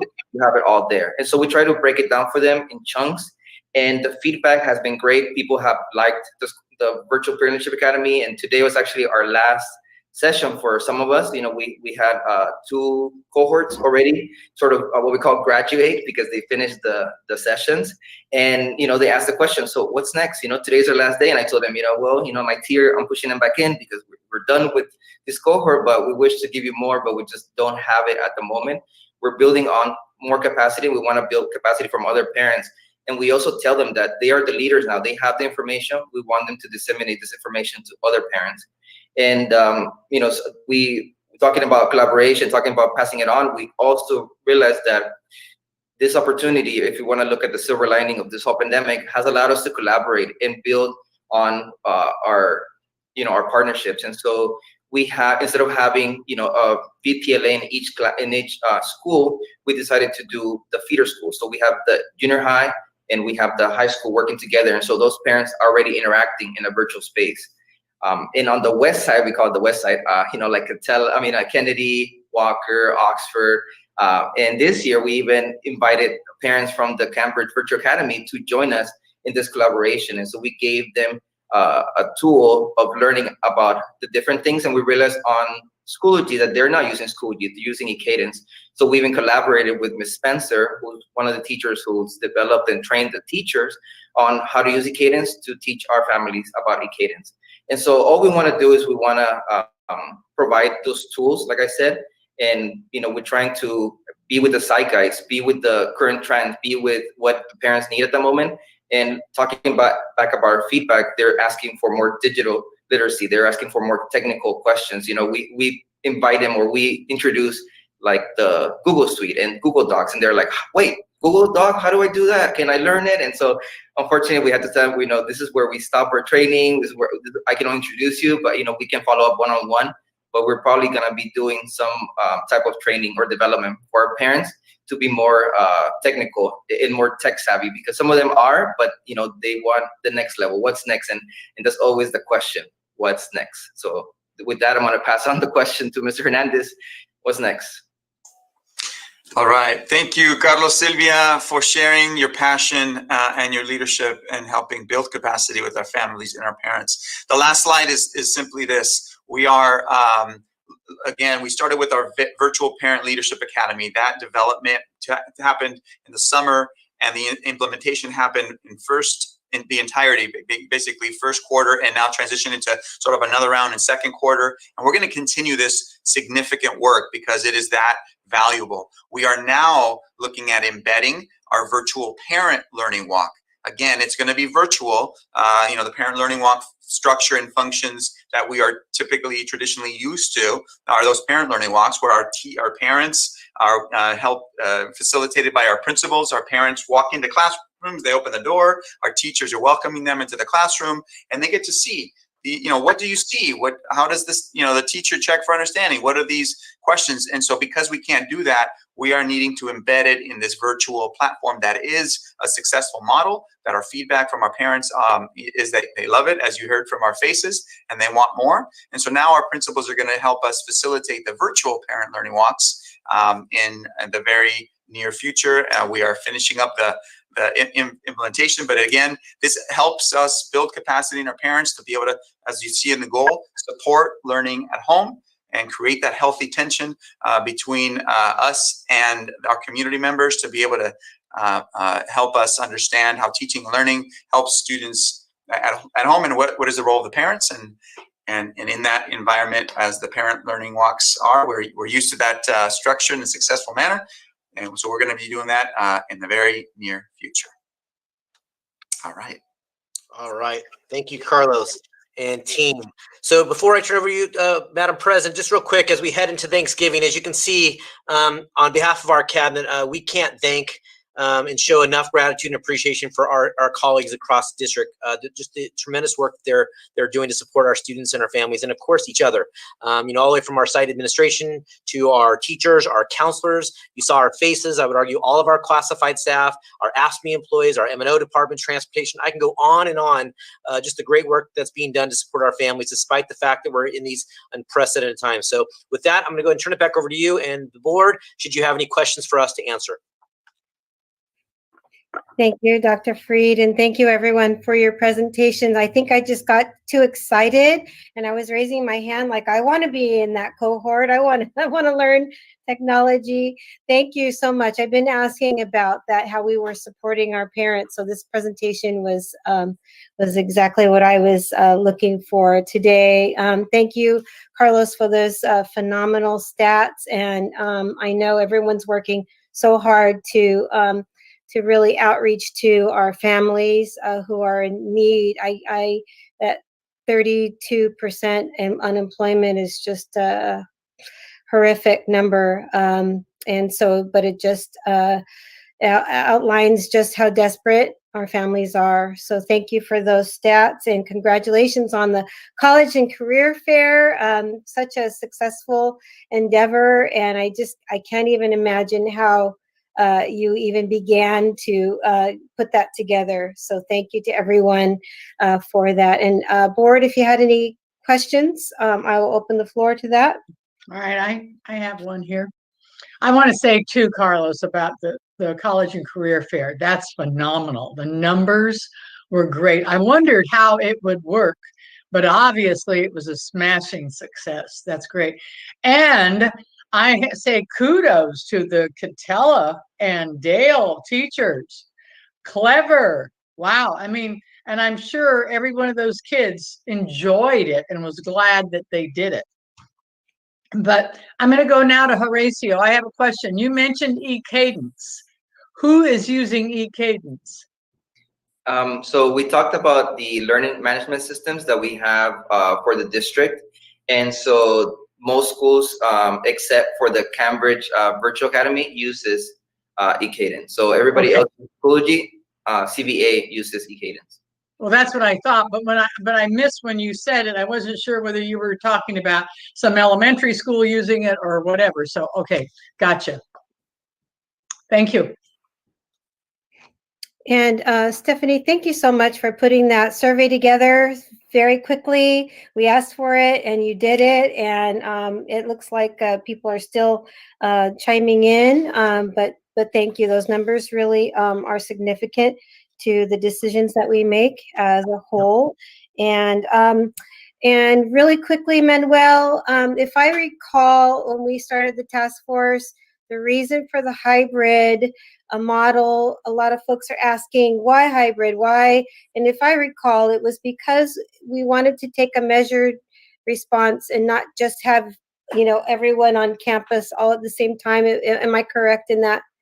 Yeah, that is correct. We wanted to make sure that we were cautious. We wanted to make sure that we would be able to social distance, when students and staff were on campus. Absolutely.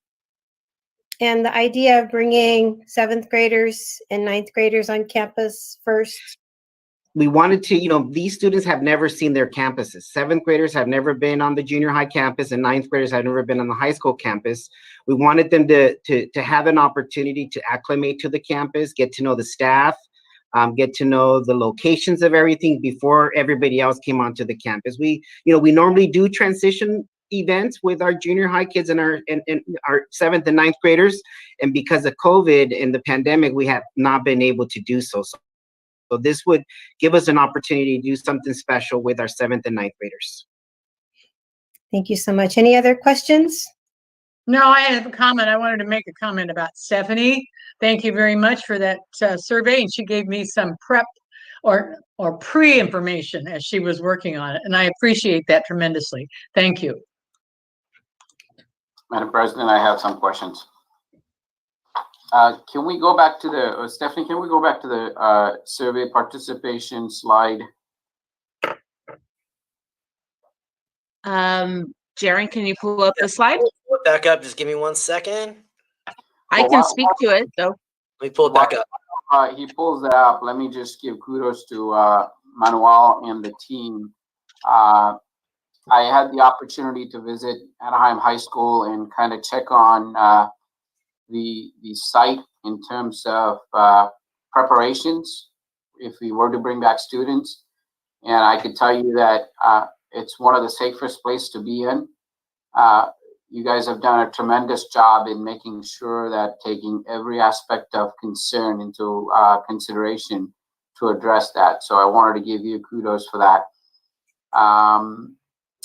No, the slide before that, Stephanie, Jaren, the survey participation slide, I think there were updated numbers. So I had a quick question regarding this. I know it's 18,446. If you take a look at CYPRESS High School or Anaheim High School, so we're saying CYPRESS High School had 2,347 return. Now, just a clarification for me, does this mean that each and every student or that the parent of a student returned this survey back? This was the responses that we have so far. We do not have all responses from all families at this point. No, I understand that, but what I'm saying is the 2,347, who are those? They are like individual parents. So is it unduplicated? It's for each child. We asked families if they had more than one child to fill it out for each child so we could better track the data, especially if they had families. So those are responses for each child. So if I was a parent of CYPRESS High School and I had a kid in 8th grade and in 9th grade, then they filled out 2. Yes, that way we could better track our numbers, and we will be uploading the data in our student information system for each child. So we needed separate responses for each child. Okay. I guess the question for me is, would that skew? I guess not. And in a way, you could also take a look at it and see that it does skew, because if you do have two kids, but anyways, we could discuss that offline. And then I wanted to go to Mr. Jabbar, if I may. I think, Stephanie, if they had two children and one was at CYPRESS and one was at Lexington, only one would show up at CYPRESS, the other would show up at Lexington, correct? Yes, and that's why we had them do it separately. We know that families may have children with different needs. We also know that our families have children at multiple schools, and so we needed to make sure that the child in your example, Carl, was if they went to Lexington, we need to have the data for Lexington. And if they had two different schools, that's different. But I was kind of trying to figure out how we would factor into if you had like two kids in the same school. But anyways, that's data for you.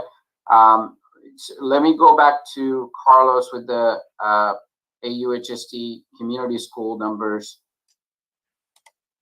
I wanted to just give kudos to Tanya and Araceli for doing some fantastic work with this distribution and the team itself. I think you guys are amazing. I want to congratulate each one of you for doing a fantastic job. I can't tell you how much I've heard from parents who are very happy and grateful for what we have done. So I want to make sure that I highlight both of them and our partners, ICNA and Saddleback Church, for doing what they've done, including Latino Health Access with the testing. So the question on this one again is the care package distribution. So we're saying that 1,610 families unduplicated that we've served, correct? That's correct. Go ahead. So how does the 8,853 individual reach factor into that? Sorry, my phone. So we collected each family pre-registered for the care package distributions. So we asked how many adults from 18 to 64 were in the family, how many seniors 65 years and older, and how many children 0 to 17 were in the home. So we added up the numbers, and that's how we got the individuals reached per family. So that 8,853 is coming out of the unduplicated 1610 families, correct? Yes, correct. And there are actually care packages that we distributed that we didn't account for in these numbers because we gave them away maybe towards the end of a distribution to families who like walked up at our first couple of distributions if we had any left over. We did a better job in the last couple to collect the data for those families that did walk up without pre-registering. We registered them on site. So these are unduplicated numbers. All right. Well, thank you very much, Araceli, again, for all your work on that one. So my next kudos is obviously College and Career Fair. You guys did a fantastic job, and that was amazing. Again, there, I wanted to ask about the data. So we're saying that Catella High School had 1,507 students who participated, or families. Students that participated. So they logged in. They were all pre-registered. They logged in to a time during the College and Career Fair. Starting at 10 o'clock was our first live session. So either 10 o'clock or 12 or 1 or 3 or in the afternoon. And they logged in, they participated.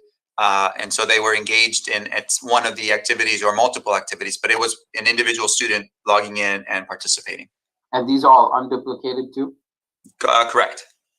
That's so correct. I know, Carlos, you mentioned that we learned something from it. So what did we learn and how can we push? Like, for example, you know, we have like Sycamore Junior High or Western High School having South Junior High, low numbers, right? What did we learn that we could implement to in a virtual setting? I mean, God forbid we're in the same situation next year, but what can we learn? Yeah, what we learned is that, you know, these first of all, the live session component, we need to figure out a way to keep, regardless of whether we're going to be face-to-face, in person, or distance learning, because wherever they are, the students and their families, they can plug in and receive the knowledge and be able to dialogue with those partners. The way that Catella specifically did it is, Kim Govern, the lead counselor, I'm assuming at the site leadership level, site leadership team, they discussed it and they said, we want to replace any assignments during that asynchronous day, and maybe not any, but at least the engagement assignment, to be able to say on this was a Thursday, student, if you show up to the college and career fair and you engage in one of the live sessions, we're going to count that engagement as assignment. The teacher will be able to receive that attendance as your assignment. So they did not add to it. They didn't say, well, after you finish up your assignments for the day, go check out the college career fair. But they intended, or they in turn replaced that assignment, which was a unique system that, again, it took the counselors, management, leadership to be able to push that idea out, and the teachers to welcome it and to figure out a way to capture the attendance for those students. So learning from that, that's what we're going to replicate across the district and request that from sites. Okay. All right. Well, as long as we learn and increase those numbers, because I think, part of it is, the reason that I asked that is, in a virtual setting, sometimes people do get tired and they don't want to attend these extra sessions, which are virtual, right? So, but this is, I think, a very important aspect of our students that we would want to see more attendance here. So hopefully we could replicate that. And Virtual Parent Leadership Academy, again, I want to thank folks who are involved with that. I think that's a great way of getting our parents engaged. And I know some of them are struggling, so this is an opportunity for us to actually give them the tools necessary to help their kids. And I think this is very, very interesting and welcome in the community. So thank you very much. That's all my questions. Thank you, Mr. Jabbar. Catherine, did you have any comments or questions, or Brian? Well, I would like to say thank you and gratitude to each and every one. And I just have such a sense of pride for the type of people that we have doing what they do in our school system. And I just wish you all a lovely Thanksgiving. Carlos, I just wanted to send my kudos to you and your team on what you have done here. The great presentation on the presentation of what Al was just talking about. The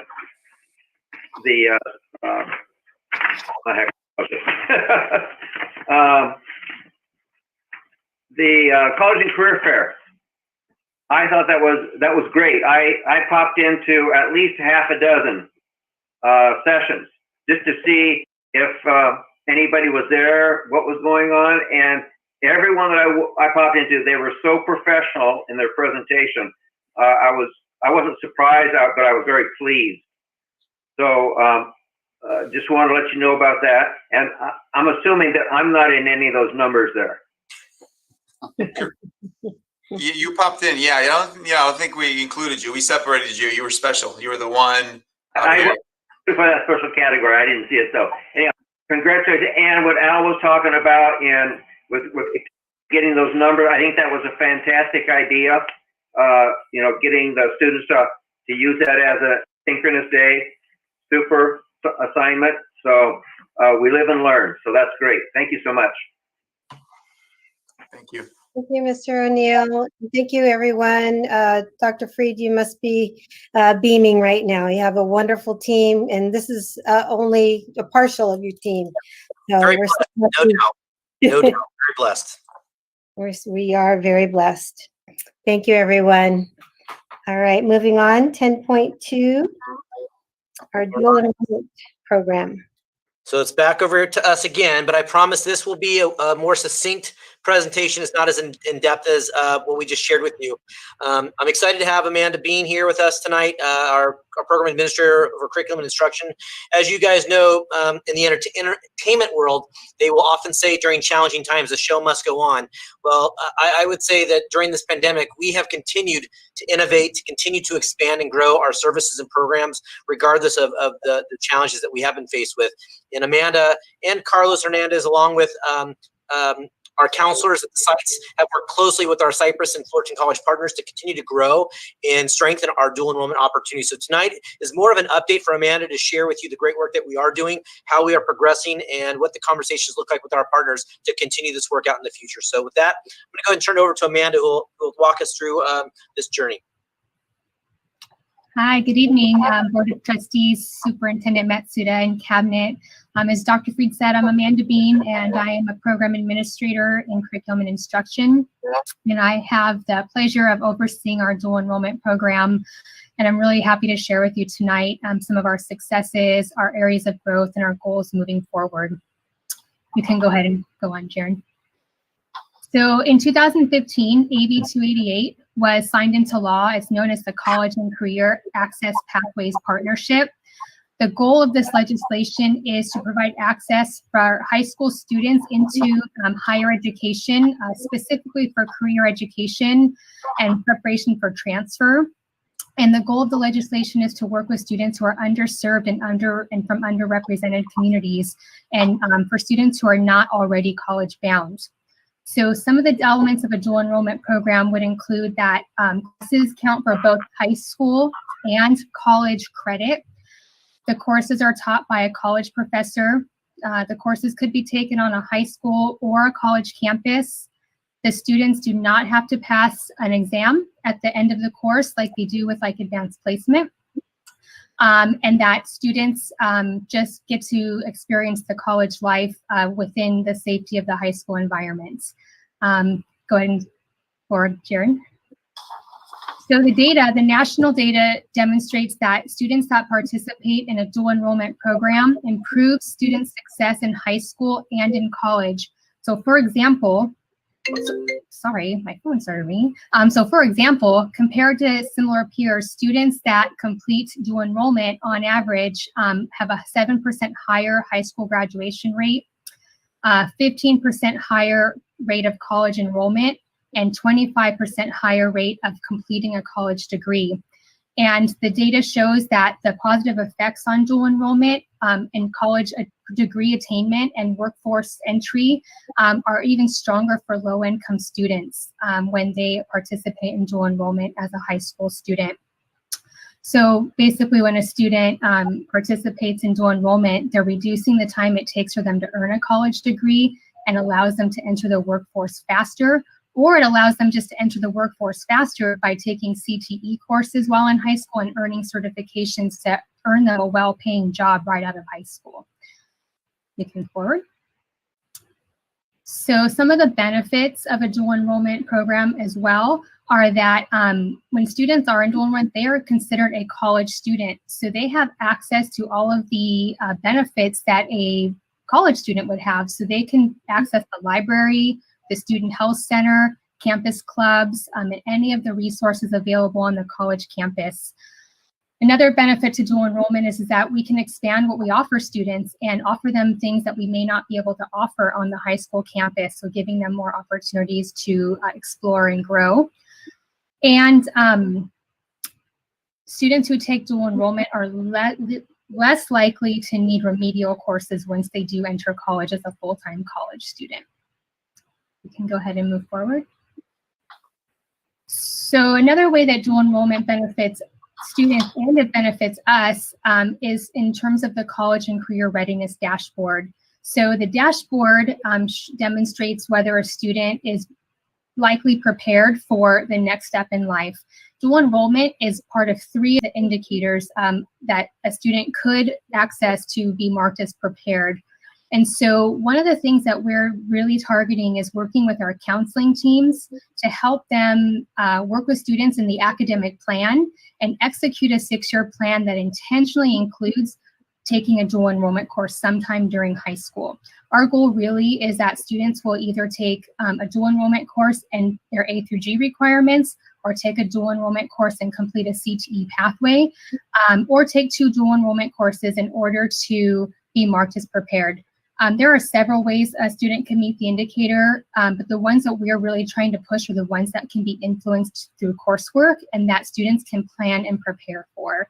And so dual enrollment was one of those options. You can forward. So, this slide demonstrates our growth of our dual enrollment program since the implementation of AB 288, so the last 4 years. The numbers on the slide show the total enrollments and completed courses based on our transcript data. So this means that there are students that take more than one class. This counts every completed class. So this could be a duplicated student number.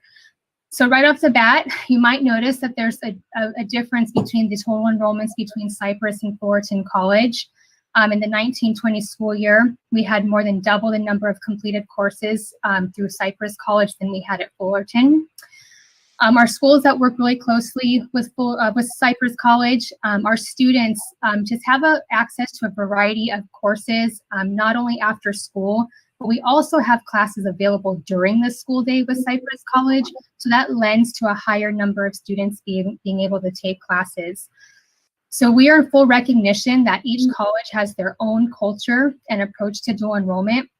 However, we're also very aware of the inequities that those differences are starting to cause for our students. And our students are becoming more aware too, as you have heard in some public comments in previous board meetings. Students are coming and asking, like, why aren't we getting the same opportunity? So I want to assure the board that our team is really working very closely with Dr. Schultz, the president of Fullerton College. Dr. Schultz is very much on board with what we want to do to expand dual enrollment for our East Side schools, and is very supportive of what we're suggesting. Dr. Schultz is in turn working with his staff to closely build their capacity and to work to reduce the barriers that we have been facing in the past, with the goal of building a dual enrollment system that will meet the needs of students in AUHSD. But I do want to say, with that said, our team is not opposed to making changes as necessary. So recently we have made a decision to reassign Savannah High School from Fullerton College to CYPRESS College to better meet the needs of the students at that campus, and specifically the Health Careers Academy. We've done this in the past as well with Magnolia High School. We do want you to know that these are not decisions that we take lightly. However, we realize that it is imperative that our students across the district have access to a robust dual enrollment program, and that the opportunities are similar across our campuses. And we are working to address them. You can go ahead and forward, Jared. So this slide demonstrates the growth of the high school, of each individual high school site. These are the sites that work with CYPRESS College currently. So these numbers represented are unduplicated numbers. These are just the unduplicated numbers of students that have completed any dual enrollment course since the 16-17 school year. So just to give you a total on that, CYPRESS High School has had 866 students complete a course, Kennedy 734, Oxford 961, Magnolia 320, and Western 518. And so again, to point out that each school has their own obstacles that we are working to overcome to increase the number of students accessing dual enrollment. We've been working very closely with each site to identify the challenges that they are specifically having, and working with them on ways to strategize, to build it and to support students at each of their campuses. So some of these strategies include adding courses during the school day, connecting more CTE dual enrollment to our existing pathways, and then specifically targeting students in those pathways to take those specific CTE courses. And then we're looking at offering more classes like English and math during the school day to replace a core class requirement for high school graduation. So as an example of some of that work in Oxford, if you'll notice, in 2018, Oxford had 111 students complete dual enrollment courses. In 18-19, we started embedding courses during their school day. And so you can see that school year, we jumped up to 420 students completing a course. Okay, so that strategy of embedding has been very powerful. In the next few slides, I will explain more about our embedded models. So, so if you have questions, I hope I will be able to answer them in the next slides. Jaren, go ahead and move forward. So this slide demonstrates the growth of our high schools that work with Fullerton College. So again, these are unduplicated numbers since 16-17. So Anaheim's had 557 students, Catella 406, Loera 417, Savannah 585, and Alted, Gilbert specifically 56 students. Again, each school has their own obstacles that we're working to overcome to increase the enrollment for these students. The strategies we've been using so far with Fullerton College up until this point is that we're really working to make those CTE connections, connections to the site's exclusive pathways, and to increase the number of transfer classes available. So as an example to that, Loera High School jumped from 101 students in 18-19 to 206 students in 19-20. And this was because of their exclusive pathway, visual and performing arts. We added music classes for the students to take. And so students in band and choir are in the ensemble classes with Fullerton College. And there's a great partnership between the music teachers at Loera and the professors at Fullerton College to work together to recruit and support the students. So that, again, that strategy of connecting to the exclusive pathways has been favorable. Go ahead and go to the next slide, Jaren. So I want to explain a little bit about our embedded dual enrollment for you. So we have 4 models currently in place. All of them are with our CYPRESS College schools. We really believe that one of the best ways to increase participation and success is to provide students the option to take it during their school day, not as an extra class after school. Our kids have many obligations after school, whether they have sports, they have jobs, they have to care for younger siblings, they have to help in the family business, whatever that is. And so we know that we want to make sure we can put it in their day to make that a little easier for them. So we've piloted a few different models. The first example is Oxford Academy. So when we first started the AB 288, or this, I was an assistant principal at Oxford, and this was the first thing I asked, like, can we try to get this during our school day? Because at Oxford, we couldn't get kids to sign up after school at all, and you'd think an Oxford kid would go right after it, right? But they had too many things to do. They just couldn't access it, and so we started with the embedded models at Oxford. And so what's nice about Oxford is that their block schedule lends to dual enrollment very well, because they meet twice a week, 85 minutes. A 3-unit college class needs to meet about 85 minutes twice a week. And so they fit right in, right? At Oxford, we offer a senior English course, English 104. We're able to offer Mandarin to meet the needs of the community that was asking for Mandarin as a world language that we couldn't meet in AUHSD, and we rotate electives. English 104 is unique to Oxford. Since Oxford has a 93% pass rate of the AP English language exam in 11th grade, it really didn't make sense for us to offer English 100. Because English 100 is equivalent to AP English language. And so students wouldn't be able to utilize that credit. So English 104 meets a different requirement, general ed requirement towards a BA degree. So that's a unique need that we're meeting and serving at Oxford Academy. You can go ahead and go to the next slide, Jaren. Another unique thing that we are doing at Oxford is that we're embedding a course within a course. And so an example of that is that in 9th grade, our students take a class called Careers, Finance, and Technology.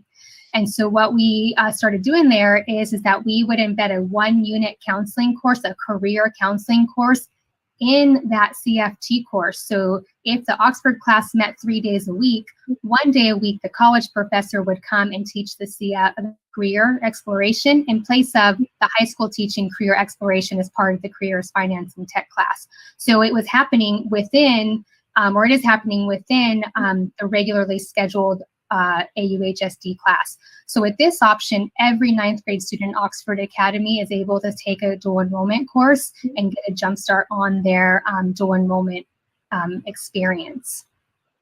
The next slide is Magnolia. So the next school we moved on to with embedded dual enrollment was Magnolia. This model looks like it's 3 semesters, and we're actually going to be upping that to 4 semesters next year, but it's 1 cohort of students that moves each semester into each class. And so they start with the Counseling 150 class, they're moving into English 60 and then English 100. What we did find with this, that splitting up the English 60 and the English 100 and having them skip out on English 3 has actually been a little bit of a detriment to them in terms of being ready with the literature needed for English 100. So next year we're going to be making this 4 semesters. So in 11th grade, they'll take counseling and an elective, and I think we'll be going with ethnic studies for this campus. And then they would take English 60 and English 100. So a 4 semester model over 2 years. Amanda, can I interrupt for a second? Sure. Yeah, so I think it's important that the board understands that all of this is cutting new ground in the state of California. Yes. We're getting a lot of attention throughout the state in our partnership with CYPRESS College. Because you think about the old model where you graduate from one of our high schools and you go to the community college, you have to start with English 60 oftentimes, right? Before you take English 100. Our kids are graduating from high school with English 100 already under their belts. And that's huge, you guys. So kudos to the entire team. Yeah, it's been a really fun, exciting experience getting this going. So one other thing that's important to note. One other thing that's important to note is as you've seen, these examples are with CYPRESS College. I'm really proud of the fact that our district has a strong relationship with our unions, right? And one of the pushbacks that we have gotten initially from Fullerton College, which Dr. Schultz is working to alleviate, is they couldn't understand how our unions would support something like this. When our unions, in fact, have been very supportive of this. It does not take jobs away from teachers, right? What it does is, if in that example with the senior English, if the senior English class is now offered via dual enrollment, the teacher in our district who would have taught that can now be reassigned to teach something else in our district, like freshman English. And that allows us to lower class sizes now with that additional section. So it's really strategic on our end in terms of how we're using these extra sections, and it is not impacting negatively teacher jobs. It is still supporting the same work. The staffing allocations have not changed. And again, kudos to Grant and before him, Dean Elder, right, who worked with us and saw the forward-thinking vision to make this happen. And again, Fullerton College couldn't understand how we could do this, which is why they were pushing back. But again, that's going to be resolved. On that particular point, why would that be an issue for Fullerton College? Wouldn't that be an issue for us and not them? It's a good question. Well, yes. Good question. And Dr. Schultz is intervening to make sure it's not an issue any longer. Yeah. So that's part of the challenge that we initially faced with it. Dr. Schultz has been great. He has been completely supportive of our vision, what we're trying to do, and he's working with his own internal piece to make sure that that can be moved forward for next school year. Yep, exactly. Go ahead and go to the next slide, Jaron. So the next school that we started with, starting this year, was Western High School. So their model looks a little different. And the reason why the models are different is that we're trying different strategies to see which one works best for students. And then again, also knowing that our campuses all have a little bit of a different culture. Each campus might need something a little different. And so we're open to creating the model that works best for each campus. So for Western, we targeted 1 cohort senior year, and we block first and second period, and they take 2 classes in the fall and 2 classes in the spring. So they would take 1 class Monday, Wednesday, 1 class Tuesday, Thursday, and then do that again in the spring. And in this model, they're getting the English 60, English 100, ethnic studies, and the history of rock, which is a VAPA course. So this, because of COVID and being virtual and not sure how the kids would handle the load, we did scale back this one a little bit this fall, and we only started with English 60, but in the spring we are going to the 2 classes, and next fall we do intend to implement the full model of all 4 classes. You can go ahead and go to the next slide. And then our last school we've added in is CVA, Cambridge Virtual Academy. So this school, we have developed a model where there's 1 course available every semester from 9th through 12th grade. So conceivably, if a student starts at CVA in 9th grade and they take this pattern, they would get 26 units of transferable college credit by the time they graduate. And these are all classes that take the place of one of their high school classes. And so like in 10th grade, the World Civilizations is their world history class. In 11th grade, the U.S. history class is their high school U.S. history class, and then in 12th grade, English and math.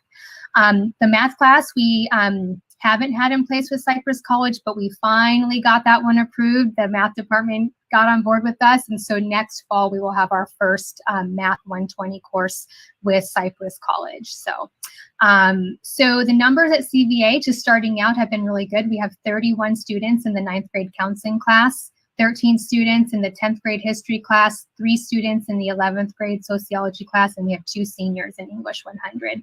And that was our first pass with CVA, so we're pretty excited about that. So moving forward, we've been working with every high school on sharing these models with them and asking them to think about which one will be best for their campus. And so every high school now has the plan that they want to implement. And so now with CYPRESS College, we just need to bring on CYPRESS High School and Kennedy High School, and we're done.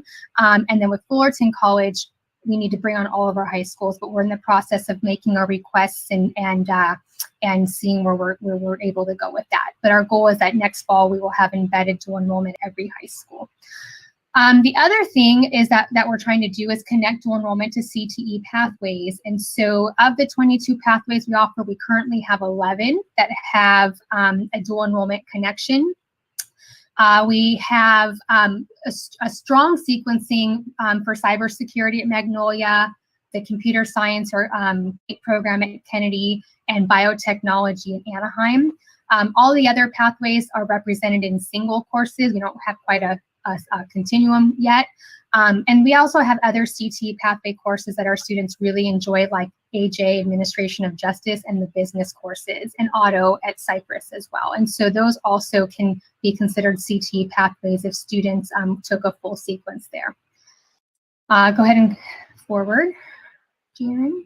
So these are a little picture of the success rates of the last 4 years with each college.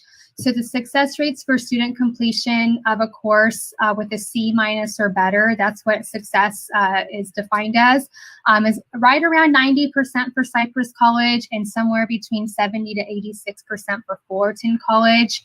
Again, we attribute those rates to some of the differences in approach by each college. So for example, at CYPRESS College, we have a system in place that we require every student to take a counseling class first. And that's an agreement that we've made with our district and CYPRESS College. And the benefit of this is that the students learn about college expectations, they develop their academic plan, it helps them understand how to incorporate their AP coursework into the college coursework so they're not taking classes in areas they don't need. And we also just believe that the counseling class is a very strong foundation for the dual enrollment coursework, and it's a perfect way to engage a younger student in dual enrollment and students in special populations like students in special education. It's a great jumping off point. Also at CYPRESS College, there is a team that's dedicated to dual enrollment, and they have counselors that are dual enrollment counselors only. And when the professor approves it, the college counselor has access to their learning management system and their grade book, and they're able to monitor student grades and then connect with the high school counselor when a student isn't doing well. So the intervention is early, and we're able to save students and help them early in the process before it's too late or they've already failed the class. So this, again, is one of the things that we're working with Fullerton College on with Dr. Schultz to implement a counseling class for the younger students. Currently, there's only been a class available for seniors as they're transitioning to community college. We've also been working with the team to develop a more structured system of support to help identify the struggling students and intervene earlier. So that is one of our growth areas that we are working on with Fullerton College. Go ahead and forward. So overall, the goals for the dual enrollment program, we know that in order to build a program that is increasing access for our students and supporting our students, we need to have a coherent, coordinated plan between our sites, the district, and the colleges. Like, we all have to be working together on this in an agreement about what we're going to do. So the system that we're building here in AUHSD is focused on implementing a high quality program that scaffolds those supports to help students succeed, because dual enrollment is a powerful tool for access to higher education, and it's an equity tool for our students to be able to access higher education. So again, the goals of our programs are to include embedded during the day dual enrollment at every high school campus. And so again, the models we have in place have been shared. Everybody is working to select the model they want, and we're making our requests with the colleges. Our next goal is to have dual enrollment connected to every pathway.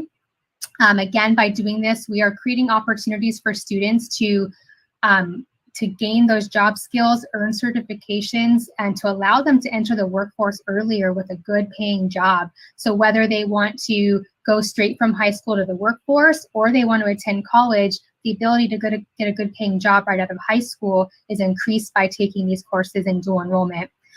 Also, one of the elements of high quality CTE programs, which is what a lot of our federal funding is based off of, dual enrollment is a component of that. So for us to continue to build those dual enrollment connections only strengthens our ability to get federal funding and to be able to create more opportunities for our students. Another goal we have is to offer one course in each AGETSI, which is the general education transfer pattern for students. So students, the first 2 years of college is the transfer, right? Or the general education. So our goal is to have one course in each area. So if a student were motivated starting in 9th grade and taking a course every term from 9th to 12th grade, they could graduate from high school with their AA degree. And so right now, currently with Fullerton College, we have 6 of the 13 AGETSI areas represented, and we've requested to add 1 more next year with the English 100. With CYPRESS College, we have 8 of the 13 areas represented, and we have commitments from CYPRESS College to add 2 more next year. And so, so we're getting closer to our goal. And then the last goal, and it's a huge goal, and maybe it's a crazy goal, I'm not sure, but my goal is that over the course of a student's high school career, that we're getting 70% of our students to take at least one dual enrollment course. And I think we can do it through the use of our academic planning tool that we're training our counselors to utilize by intentionally planning this in, intentionally connecting to our pathways. I really believe that we can meet that goal because it will become a priority for everyone. So our vision, this vision will drive our implementation, the quality and the capacity of our program, and then that will increase also the demand for the students to take the courses. So that's all I have for you tonight. So I really want to thank the Ed Division for the opportunity to engage in this important work and assigning such important work to me. I love doing it. And I want to thank the board for the continued vision and always striving to have access and equity for our students in AUHSD. So I am open for questions. I have a question for you. Sure. On page 1 of the presentation, last line, students do not have to pass an exam to earn college credit. Does that mean the class they're taking, they don't have an exam like they would have in normal classes? No, what I mean is in comparison to AP, where students might take an AP course and get an A, but at the very end of it, they still have to pass the AP exam where they may or may not get college credit. The student, if they pass the college course, and there might be exams in the course, but if they pass the course, they get the college credit. And so they don't have success, but still have to pass a test at the end and maybe not get college credit. Okay. Next question. On the high school data, CYPRESS College, it shows that candidate has decreased the last 3 years. Have you come up for reasons why they've shown a decline from 236 down to 177 continuously? So overall, last year, with the exception of CYPRESS High School, all of our schools took a dip, and I'm not exactly sure why, because we offered more classes than ever. I don't have an exact answer for you, Mr. O'Neill, but what I have been working on is trying to get an answer to that question and trying to figure out what are the barriers that are happening. And what I really think it is that we just have so many opportunities for our students and their attention is very divided. And so we really just need to do a better job at just that academic planning piece and helping students understand where to fit it in so we can just continue to grow it. I just think that they have a lot of things that they're working on. And I think, Mr. O'Neill, I mean, that's a great question across the district. You know, this is, you know, a cultural shift for and our counselors have been really coming on board.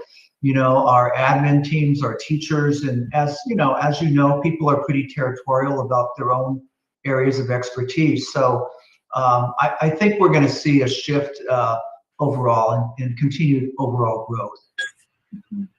Okay, thank you. Another question. You mentioned right towards the end of your presentation about how a student, if they took a course starting in 9th grade, every period, they could graduate with an AA. How does that impact, or does it impact the pledge that we have?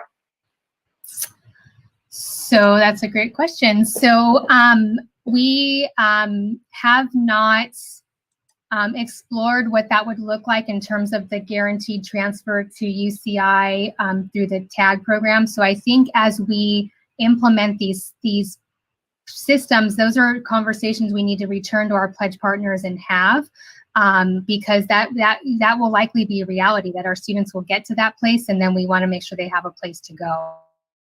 So for now, it's not happening, and so but it's definitely possible that we need to start planning for it. So it's a really great question. Because if they graduate from high school and they graduate with an AA degree, basically going from community college, you transfer into four-year college. Correct. Does that mean they would be applying in their senior year in November to transfer to instead of to just apply into the next, a four-year school? Yeah, no, I believe that they still would apply to a four-year school as a freshman, but then the credits are applied and their status gets reassigned to be sophomore or junior, depending on how many credits they have. So, so they are still considered a first-time freshman in their application process. Okay. So, yeah. Okay, thank you. You're welcome. I have a couple of questions, Madam President. So, I mean, my questions were pretty much related to this discrepancy between CYPRESS and Fullerton, but looks like we have Dr. Scholes on board, and we're moving forward with some changes that would hopefully result in many of these things taken care of. Yes. I specifically want to emphasize the embedded model. If we could advocate for the embedded model at Fullerton, because I think there'll be a lot of Anaheim high school students who are impacted, and I want to make sure that that's taken care of in that particular school. And so here's, I think I also highlighted this problem with Kennedy High School and Oxford and Magnolia, all kind of decreasing in numbers in terms of taking dual enrollment. And this kind of relates to, I know Anne Marie and I were meeting with some students over, I think it was last weekend, and some of the students actually did bring up that issue, which Mike just alluded to, where, some of them didn't know the fact that there were dual immersion, or dual, I keep calling dual immersion, okay, dual okay. enrollment. I know what you mean, it's okay. Dual enrollment as an option for them, right? So if they don't know, they're not going to take it. If you sell it to them, and if it's pushed, I am sure many of these students will take it, right? So I think that's a concerted effort that we have to do on our end as admin team to make sure that that's emphasized with our counselors and our teachers. And I think the final point that I have is, it's not a crazy idea to have 70% of a high school students taking at least one dual enrollment course. So kudos to you, Amanda, for not only a great presentation, but for setting the bar high. I am always about, let's set the bar high enough, and if we fail, we are at least hitting closer to that bar, rather than having a low bar set. So thank you for that. And great. The final question is, I don't know if Mike or Jaron could answer. Is there a similar model which is being done by any of the other school districts around us? No, we are leading in this area because it is difficult to change the culture both at the community college and inside the school district. So, and the issue with Fullerton College too, the Well, let me just interject. I knew the answer, but I wanted to say it loud and clear that we are the only one who had it. You're out in front. May I also just say too that actually just when we look at the state of California is a little bit behind nationally in dual enrollment in terms of participation and access for students. Are at 10% of students nationally are engaged, and only about 3% in the state of California are engaged in dual enrollment. But what we're doing with CYPRESS College, as Mr. Matsuda was about to say, like, we are literally the only in the area, and Stephanie Tier and I actually present at different places about our model, and it's drawing a lot of attention because other people are wondering, how do you do that? And so it is pretty special.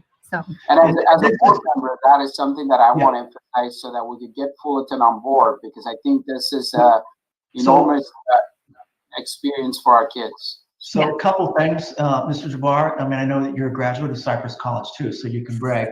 But these are really important points for the board and to our community to understand. In these partnerships, like for example, CYPRESS College, because we are headed in declining enrollment. We're headed to a deep recession with public funding. As Dr. Freed mentioned, we are the one district that's moving forward in preparing our kids for the world of work. We know that our kids are going to have trouble getting jobs. And that's why, as Amanda said, a lot of folks are interested in looking at us. Our high schools now are positioned where we can offer everything that's offered at the community college, right? Based on these pathways, based on whatever we're interested in. And that's huge. And I think that the potential is truly unlimited in these partnerships. Number two, we, the cabinet, have met with, and I'm going back to Fullerton College and putting pressure on them. We met with the chancellor, Dr. Marshall, who also, and Amanda presented some of these same figures to them. And we basically said, Dr. Freed said, look, if Fullerton College is not going to get on board, we are going to shift schools over. We already just shifted Magnolia, and now for next year, we shifted Savannah. And I think that put a lot of tension on them because they need to understand they cannot survive without us feeding into them. And, Dr. Schultz, to his credit, totally understands that, what's at stake, because we will continue to push to shift our high schools over to CYPRESS College if we do not see movement from Fullerton College. Right. Mm-hmm. Amanda, I have a question. Sure. Now, so much of getting the word out is so important. I mean, I remember as being a teacher, if the teachers didn't get behind it or the counselors didn't get behind it, then the word isn't there. Have we done any training for our counselors on this whole dual enrollment stuff for them to thoroughly understand and then maybe refer students to this? So what we have in place, there's several things actually. So we have a point person counselor at every high school, and we have monthly meetings with each college, and we, are updating and teaching and whatnot. They work with their teams, but more importantly, we're really emphasizing the use of the academic plan and utilizing and adding dual enrollment to course selection, because every student engages in course selection every year to pick their classes for the next year, right? Mm-hmm. So adding that as one of the choices, even if it's after school, so students can understand what's available, indicate that they want to be a part of dual enrollment, and then they pick their specific class later on. So that was a strategy we started last year in last year's course selection. Adding it to the academic plan, we just created a new academic plan template. So as early as 7th grade, asking students to plan that into some place in their high school career, and to think about how they're going to engage with that. And and then we hit it with the master schedule process. We hit it with our CTE planning. So we have several avenues where we are talking about it, teaching about it, expecting it, and the language that Carlos and I are really working with our sites to switch is to tell our students, like, at Anaheim High School, we are college and career ready. And so that means we're working towards meeting A through G, we're gonna complete a career pathway, and we're gonna take a dual enrollment course. So let's plan that into your academic plan. So that's the work that we're doing with our counselors to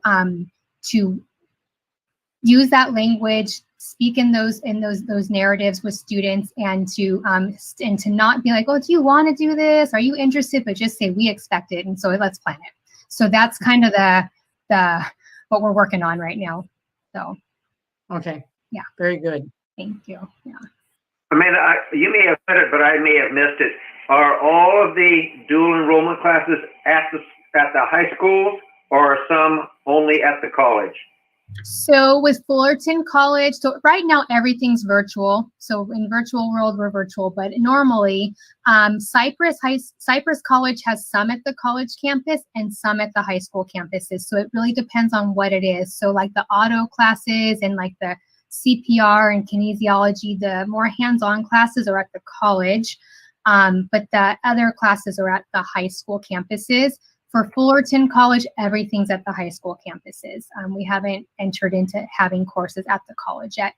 We do think that it's important at some point, if students do take multiple dual enrollment classes, to eventually get to a place where they are taking at least one or two on the college campus to help them with that transition into higher ed even more so. So at the high school campus, they're just engaging in the college level coursework, but then as they get older, to be able to get to the college campus helps them even more with their readiness when they enter higher education. So those are some of the other goals that we have to create those natural transitions from the high school to the college. Thank you. You're welcome. Amanda, could you repeat the high school data from CYPRESS College? Yeah, so the total numbers, Anne Marie? Please. Yeah, so CYPRESS High School has had 866 students, Kennedy 734, Oxford 961, Magnolia 320, and Western 518 over the last 4 years. Yeah. I appreciate that. I just wanted to thank you for highlighting the opportunities that we're learning as we go, and you're shifting, shifting Savannah over. Thank you so much for that. As Al mentioned, students are pretty savvy and they understand what's going on, and so they were asking for that. And thank you for listening to them. You're amazing, and we're so lucky to have you. Thank you. Really appreciate that. Anne Marie? Yes.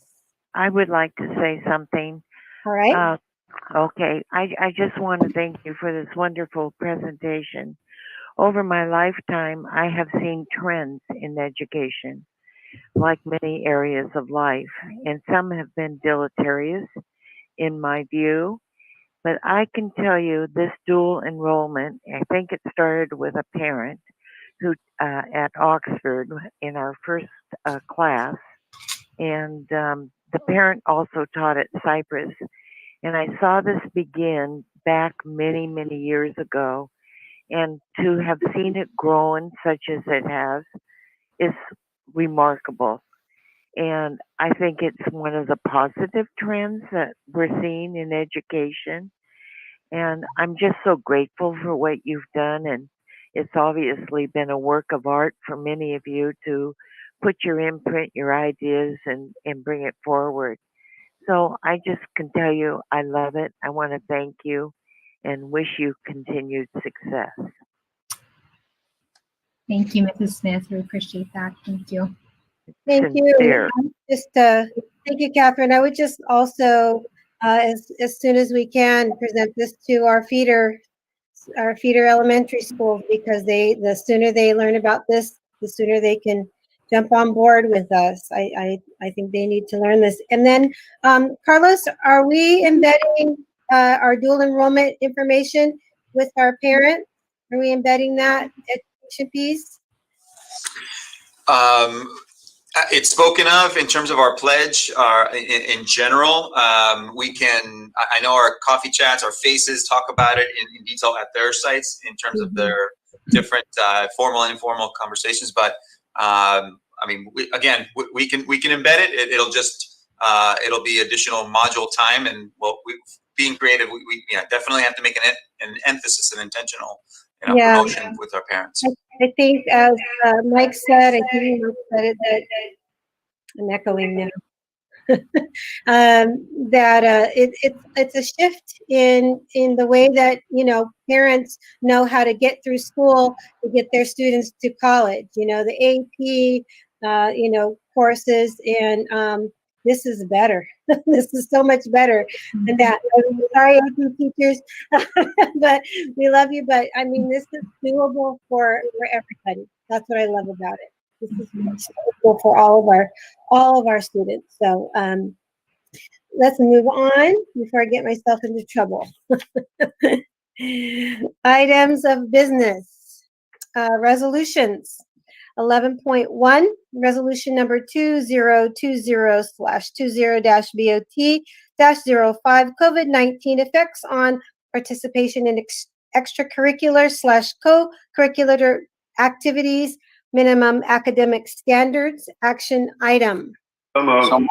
Second. Wait a second. Do we have a presentation comments on this? No? Okay. All right. Roll call vote. Mr. O'Neill. Aye. Mr. Jabbar. Aye. Ms. Piercy. Aye. Ms. Smith. Aye. And I vote aye. 11.2, resolution number 2020/21-B-07, alternative fuels school bus replacement program grant funding program application through South Coast Air Quality Management District, action item. So moved. So moved. Second. Moved and seconded. This is an action item. Roll call vote. Mr. O'Neill. This is fantastic for the district. Aye.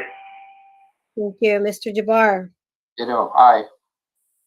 Ms. Piercy. Aye, and I want to say that we're getting all the bells and whistles on these buses that included the air conditioning, the camera, and I think, and other stuff. And so I think this is phenomenal. We really lucked out.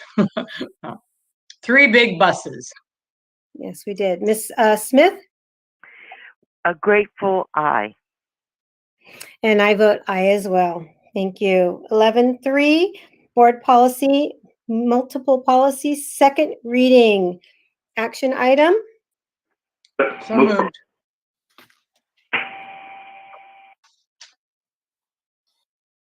Can I, Did you is there want a possibility, is there a possibility that we could actually pull 11.3.5, 11.3.6, and 11.3.7?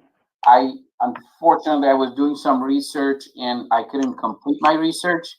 Is there a possibility that we could move that for maybe the next board meeting to approve? Sure. We just have to amend the motion. All right, so I'll amend the motion and we've already crossed off and dropped 11.34. So I move for board policies 11.3.1, 2, and 3, and 11.3.8, 9, and 10. Okay, do I get a second? Second. Okay. All right, did you want to speak to that or just moving on? Do we need to stipulate that we're leaving out the others? Or does it? If No, we don't... by lack of action, they'll just carry forward to next month. Okay, very good. Thank you. Thank you, Carl. Okay, Mr. O'Neill. Aye.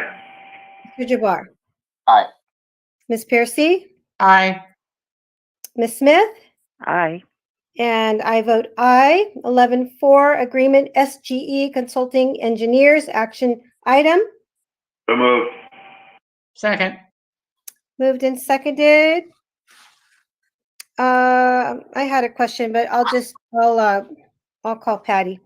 All right. Mr. Well, let me just clarify something. I know there was a question asked, and I think the answer was given in terms of what the rigging system was. But I just want to make sure there were some concerns in the past about I don't know if it was regarding the rigging system or the lighting system at Anaheim.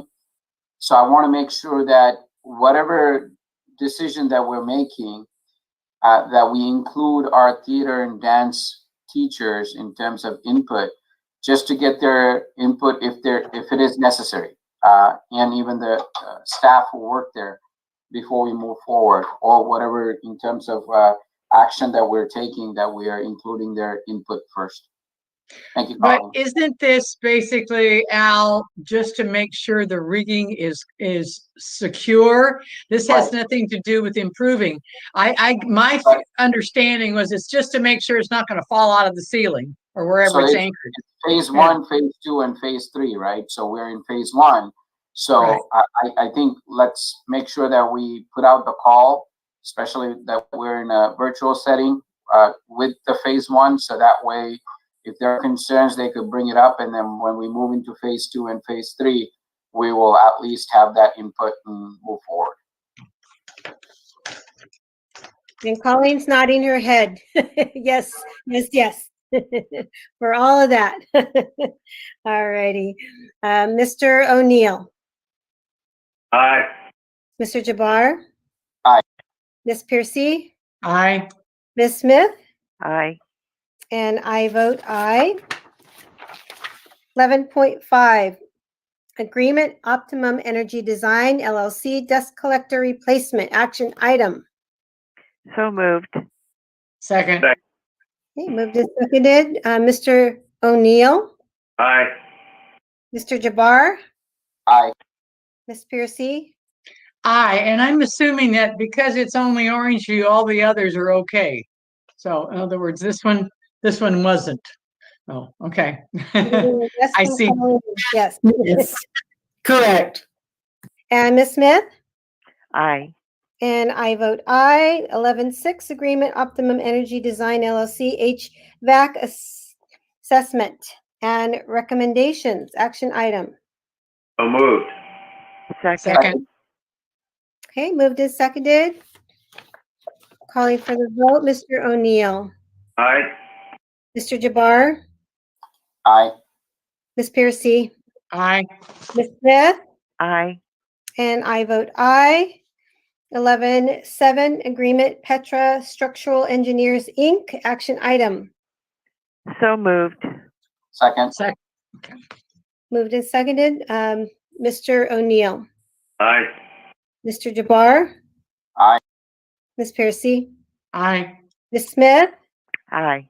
And I vote aye. 11.8, Revised Board Policy 71105, parenthesis 6146.1, High School Graduation Requirement, first reading. This is an information item. 11.9, Memorandum. Madam President, is there a presentation or anything on that one? No. Okay.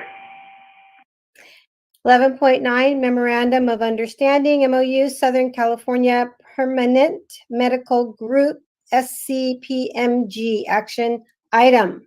So moved. Second. Okay, moved and seconded. Mr. O'Neill. Aye. Mr. Jabbar. Aye. Ms. Piercy. Aye. Ms. Smith. Aye. And I vote aye. 11.10, Agreement, Cybersecurity Services, Orange County Superintendent of Schools, OCDE, Action Item. So moved. Second. I have a question. Go ahead. So I think Eric is here, right? So I just wanted to find out about what kind of services are we going to be receiving with this particular action item. I know we're spending $8,000.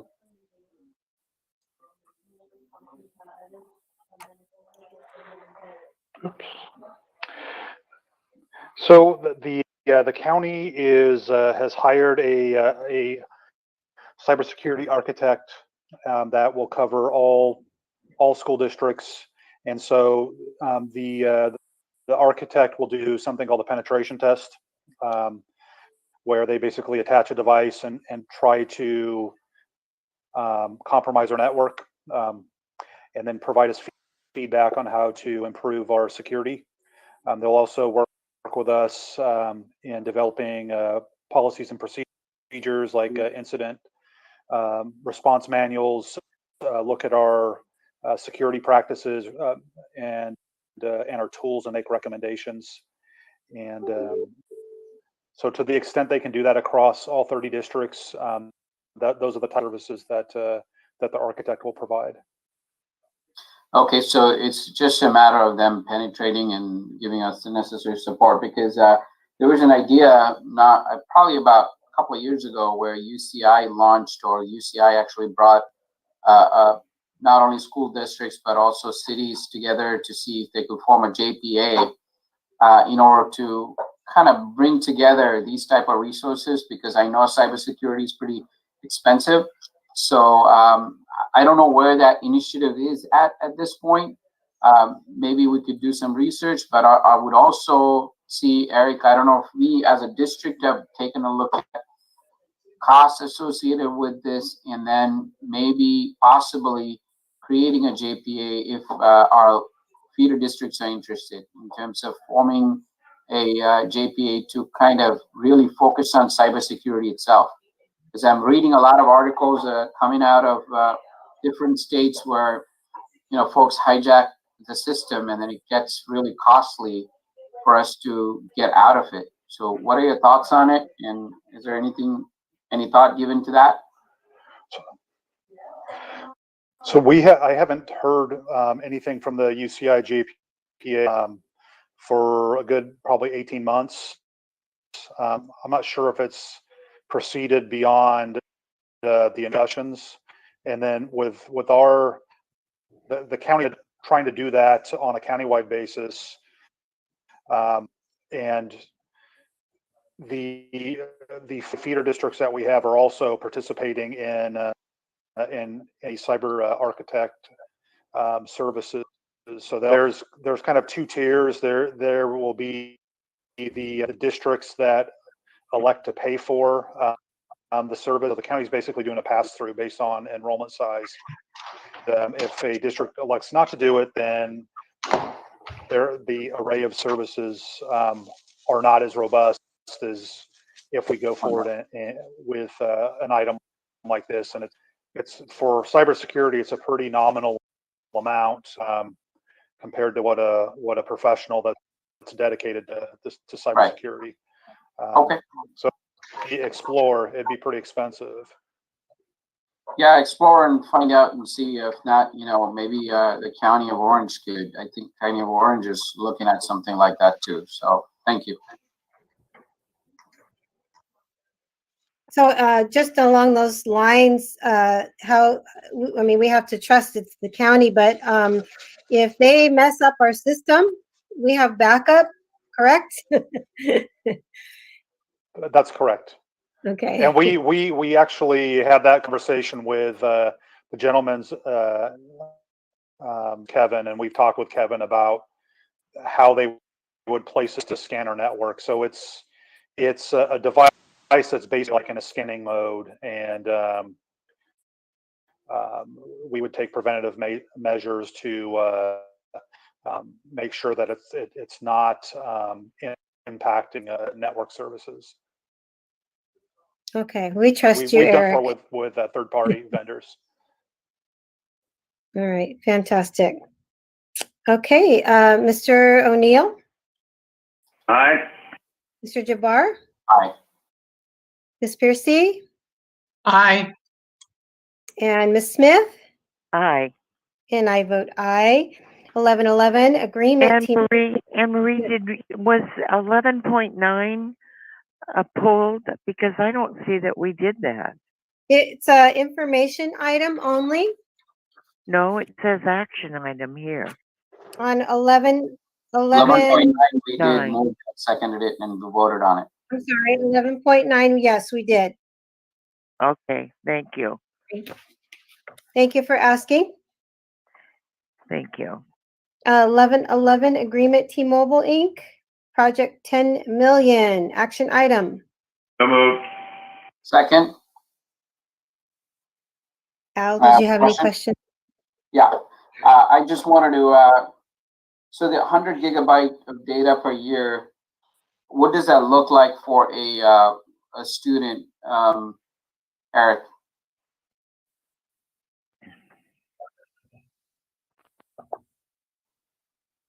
I think you're on mute, or we can't hear you. Oh, right. Oh.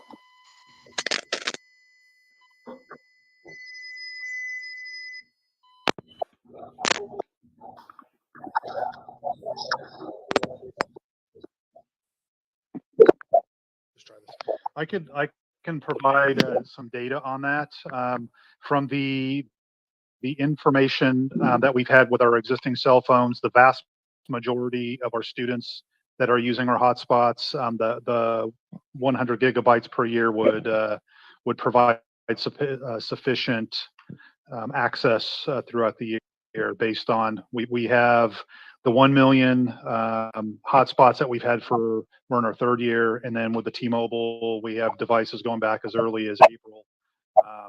So there are students that would definitely use up that 100 gigabytes well before a year, but the vast majority of the students are on track to be at or under that amount.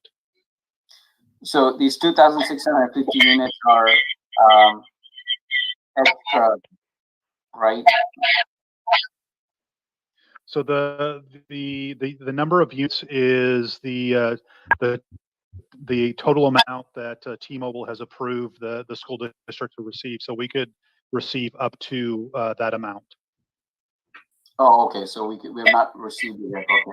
Because I remember you had given us a kind of options of what needs to be done and where we are at in terms of hotspots and Wi-Fi connectivity. So this was included in that list. This would be part of it as the 1 million. So this project, or this this program, I should say, is replacing the 1 million project. Thank you. That's it. You're welcome. Okay, call for the vote. Mr. O'Neill? Aye. Mr. Jabbar? Aye. Ms. Piercy? Aye. Ms. Smith? Aye. I vote aye. 1112, contract, Los Angeles County Office of Education, action item. So moved. Second. Moved and seconded. Call for the vote. Mr. O'Neill? Aye. Mr. Jabbar? Okay, one aye. Questions on both of mine. I think Eric is on. Eric, we can hear you. Sorry about that. That's okay. Thank you. Where was I? Miss Piercy? Aye. Aye. Miss Smith? Aye. And myself, aye. It's a wonderful project. 1113, agreement formative action item. Aye. Well, so moved. Second? I second. Second. All righty. Roll call vote. Mr. O'Neill? Aye. Mr. Jabbar? Aye. Ms. Piercy? Aye. Ms. Smith? Aye. And I vote aye. 1114, customer agreement, Newsella Inc. Newsella. Newsella? Okay, thank you. Action moved. item. Do I get a second? Second. Okay, Mr. O'Neill? Aye. Mr. Jabbar? Aye. Ms. Piercy? Aye. Ms. Smith? Aye. And myself, I vote aye. 1115, affiliation agreement, University of California, Los Angeles, UCLA, Campus Life / Community Programs Office, action item. So moved.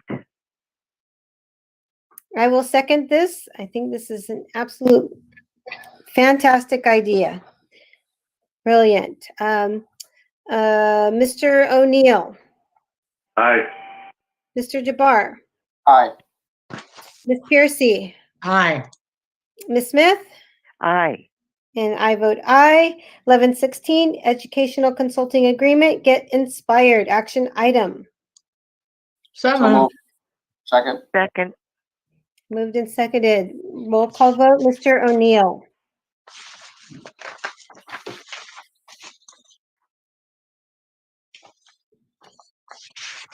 Calling for the vote, Mr. O'Neill. Aye. Mr. DeVar. Aye. Ms. Piercy. Aye. Ms. Smith. Aye. And I vote aye. 1117, Educational Consulting Agreement, Cal State Fullerton Philanthropic Foundation, Inc., Cal State Fullerton Center for Entrepreneurship. Action item. So moved. Second. Moved and seconded. Mr. O'Neill. Aye. Mr. DeVar. Aye. Ms. Piercy. Aye. Ms. Smith. Aye. And I vote aye. We did 1118. Moving on to 1119. Proposed 2020. We pulled that 1119, right? Yes. Yes. 1119 proposed 2021-22 student/teacher calendar action item. No, we pulled that. Wait a minute. Oh, Okay. sorry about that. What happened to 1118? We already voted on 1118 earlier. Oh, that's right. Okay, at the beginning of the, okay. And we pulled 19. Sorry, we pulled 19. That So we're to 20, 11.20. Okay. All right. All right. Information. Wait. 1120, open public hearing, disclosure of collective bargaining agreement with AFSME. Anyone wishing to speak? We did not receive any comments for the public hearing. Okay, closing public hearing for AFSME. 1121, adoption of the 2019-20 collective bargaining agreement action item with AFSME. Aye. So moved. So moved. Ah. Second? Second. Okay, Mr. O'Neill. Aye. Mr. Jabbar. Aye. Ms. Piercy. Aye. Ms. Smith. Aye. And I vote aye. 1122, revised board policy 8708, sexual harassment students. First reading, it's an information item. 1123, revised board policy 6106, 6106-R, sexual harassment employees and applicants. First reading, that's an information item. 1124, revised board policy 6201.02, reasonable accommodation. Information item, it's a first reading. 1125, compensation for assistant superintendent business services action item. And this is to approve employment agreement with the assistant superintendent of business services with a salary of $209,074 per year plus benefits, consistent with other assistant soups, chief academic officer, and council. May I get a motion? Move to approve. Second. Motion and a second. Mr. O'Neill. Aye. Mr. Jabbar. Aye. Ms. Piercy. Aye. Ms. Smith. Aye. And I vote aye. 1126. You're official, Nancy. There you go. All right, 1126, California School Board Association Delegate Assembly nominations. This is an action item. So moved. So moved and second. Second. Okay, so I think we have to decide if you want me to continue. I have one more year. I think, Anne-Marie, if I'm not mistaken, this was I think we did yours last time. This is my seat that's up. Okay. Do we still, I skimmed through this. Do we still get an extra person, Al? No, we don't. We dropped below the 30,000. So now we have to run for it. In other words, whereas before. Oh, I see. So, okay. So we have to run for it. Okay. So this is to nominate, so we nominate Al to run for this position. I would love to. Okay. Can you get All a right, second? you're nominated. I nominate Al to run for this job position. As long as he has track shoes. Yeah, run, run, run. I got a couple ready for it. All Thank right. you. Roll call vote. Mr. O'Neill, Aye. Mr. Jabbar, Aye. Ms. Piercy, Aye. Ms. Smith, Aye. and I vote aye. All righty. Consent calendar. Does anyone have items to pull? Pull 12.12 UU and 12.13. Anything else? I'm pulling 1216. Move for the balance. Move the balance. Second. Okay, move for the balance and seconded. Mr. O'Neill, Aye. Ms. Piercy, Aye. Mr. Jabbar, sorry, I switched you. Sorry. Aye. Keeping you on your toes. Ms. Smith, Aye. and I vote aye. 12.12 UU, 12.13. Motion So moved. Second. moved and seconded. Mr. O'Neill, Abstain. Mr. Jabbar, Aye. Ms. Piercy, Aye. Ms. Smith, Aye. and I vote aye. 1216, motion please. So moved. Second. Moved and seconded. I just wanted to highlight our fabulous relationship with Dr. Fernando Rodriguez Valls. I think he has helped us transform our English learner department. And I just wanted to highlight this partnership. Exploring English language in all its dimensions through art, literature, and film, through our Summer Language Academy, and it's just been a fantastic partnership. We're so lucky to have found him. Was that you, Mike, that found him, or? Okay, I'll take credit for it. But it's just a fabulous partnership that we have with him and Cal State Fullerton. Just wanted to highlight that. So all in favor, Mr. O'Neill? Aye. Mr. Jabbar? Aye. Ms. Piercy? Aye. And myself, aye. Moving on to Mrs. Smith? Oh, sorry, Ms. Smith. Aye. Thank you.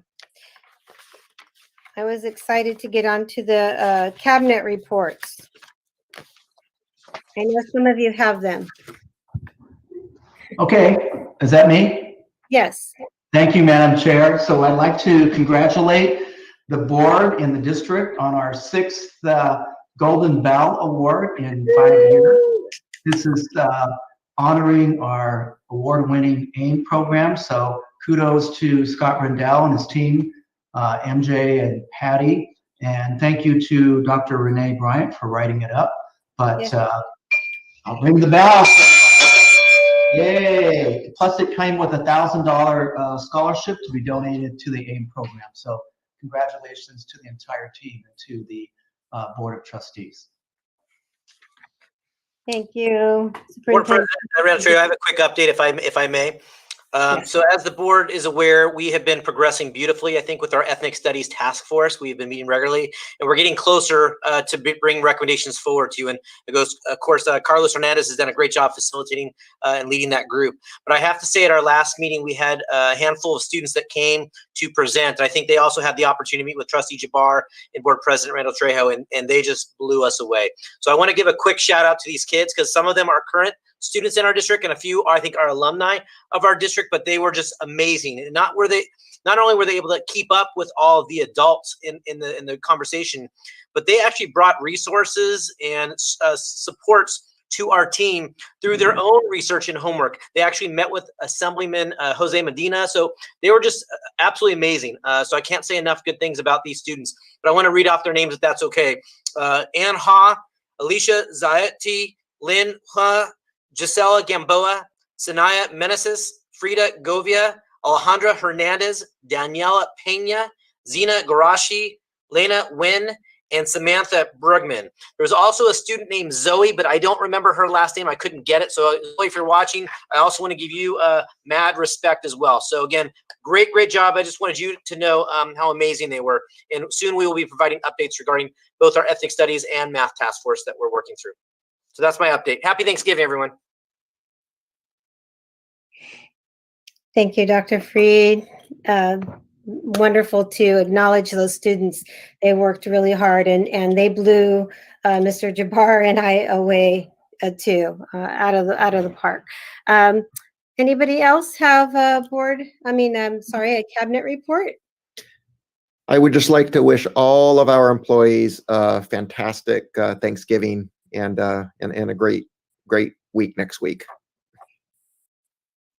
And I echo that sentiment. Thank you. All righty, Mr. O'Neill. Yes? Your board report, sir. Oh, board report, very bored. College and Career Fair, again, fantastic. Kudos to everybody that put that on. Look forward to maybe even having an in-person next year. Attended Sister City meeting, not too much going on there because of everything has been canceled. And just wish everybody a happy and safe Thanksgiving. Stay away from everybody, have a small one, and be safe. Thank you. Thank you, Mr. O'Neill. Mr. Jabbar? Yeah, I just want to say I attended the ROP meeting, but I want to highlight the students again. Thank you, Jaren, for going over their names so I don't have to. But I wanted to give special kudos to Anne for really leading the group, Diversify Our Nation. And those students really, I think Anne-Marie mentioned, blew us away. And I know that they were bringing a lot of resources to the ethnic studies meeting that they were doing on Tuesday. So I'm sure that you guys were blown away too, as said. But that really made me proud of the work that we are doing at Anaheim Union High School District. I think we are developing great leaders. And I really saw probably all of the folks who are on that team at some point in time running for school board, running for city council, running for state, because they were very, very sharp, not only in presenting their facts, but also advocating on behalf of what they were there at the table for. So I want to give a huge kudos to all of them. And hopefully when this pandemic is done, regardless when it is, I would love to meet them in person just so that we could acknowledge them at a meeting. I also had the opportunity of meeting with some parent groups who are concerned about certain aspects of, coming back to school and the bringing back teachers. So those were good meetings, good input meetings. So I'm very, very happy about those. And Kindness Award, my boss, Supervisor Doug Chafee for District 4, awarded Kindness Award. So it was just perfectly fitting. Hopefully what we can do as a district is, I know that he only awards Kindness Award for folks who are representing in his cities, but maybe for the next year, I don't know if I asked that last year, but for next year, we could forward some of our kindness nominees to that process. I think, they could be recognized at a county level for the work that they've done, and also receive a certificate and a pin. And if they are the city's nominee, they get a cool award and get highlighted with a video. So thank you very much, and happy Thanksgiving to all of you, not only on this call, but everybody watching. We have a lot to be thankful, and happy Thanksgiving. Thank you, Mr. Jabbar. Ms. Piercy? Okay, it's hard to remember over the past month. I mean, at first I didn't think I'd have done anything, but looking at my calendar, I guess I have. Okay, I attended one of the first, the ethnic studies meeting after our last board meeting. but I failed to make the let's see, the one on Tuesday. I have to tell everybody, this is really neat. On Tuesday, I was riding up to the LA mission to deliver a Suburban full of food. One of our prior students who went to Catella High School heard about the need at the mission, and he kind of started spreading the word and collecting money. He and another gal collected $1,700. And then he wanted to make the money go as far as they could. So they asked my daughter, who had been his teacher, if she would take him to Sam's Club. So she did. Well, she didn't realize that he had a little car and that her car would be the one transporting all this stuff.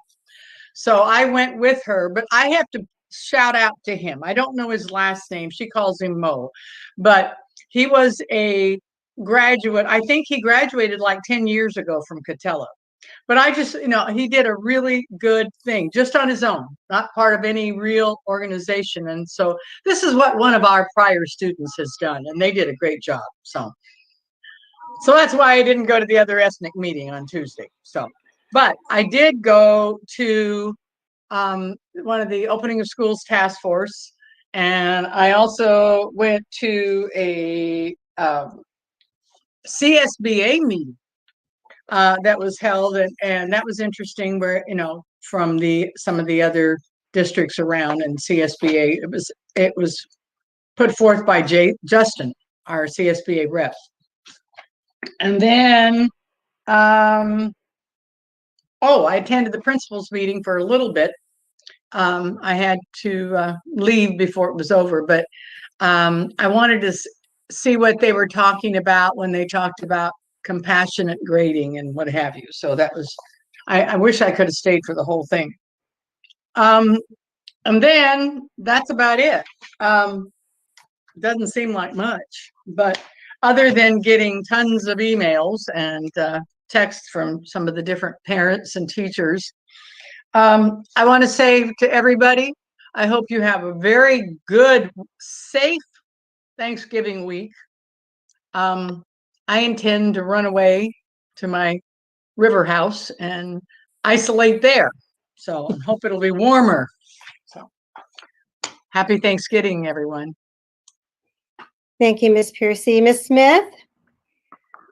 I would like to share with you a quick story. I needed a new battery in my car, and I told my husband I was running to the district office, and he said, well, why don't you stop at AutoZone and you can get a new battery?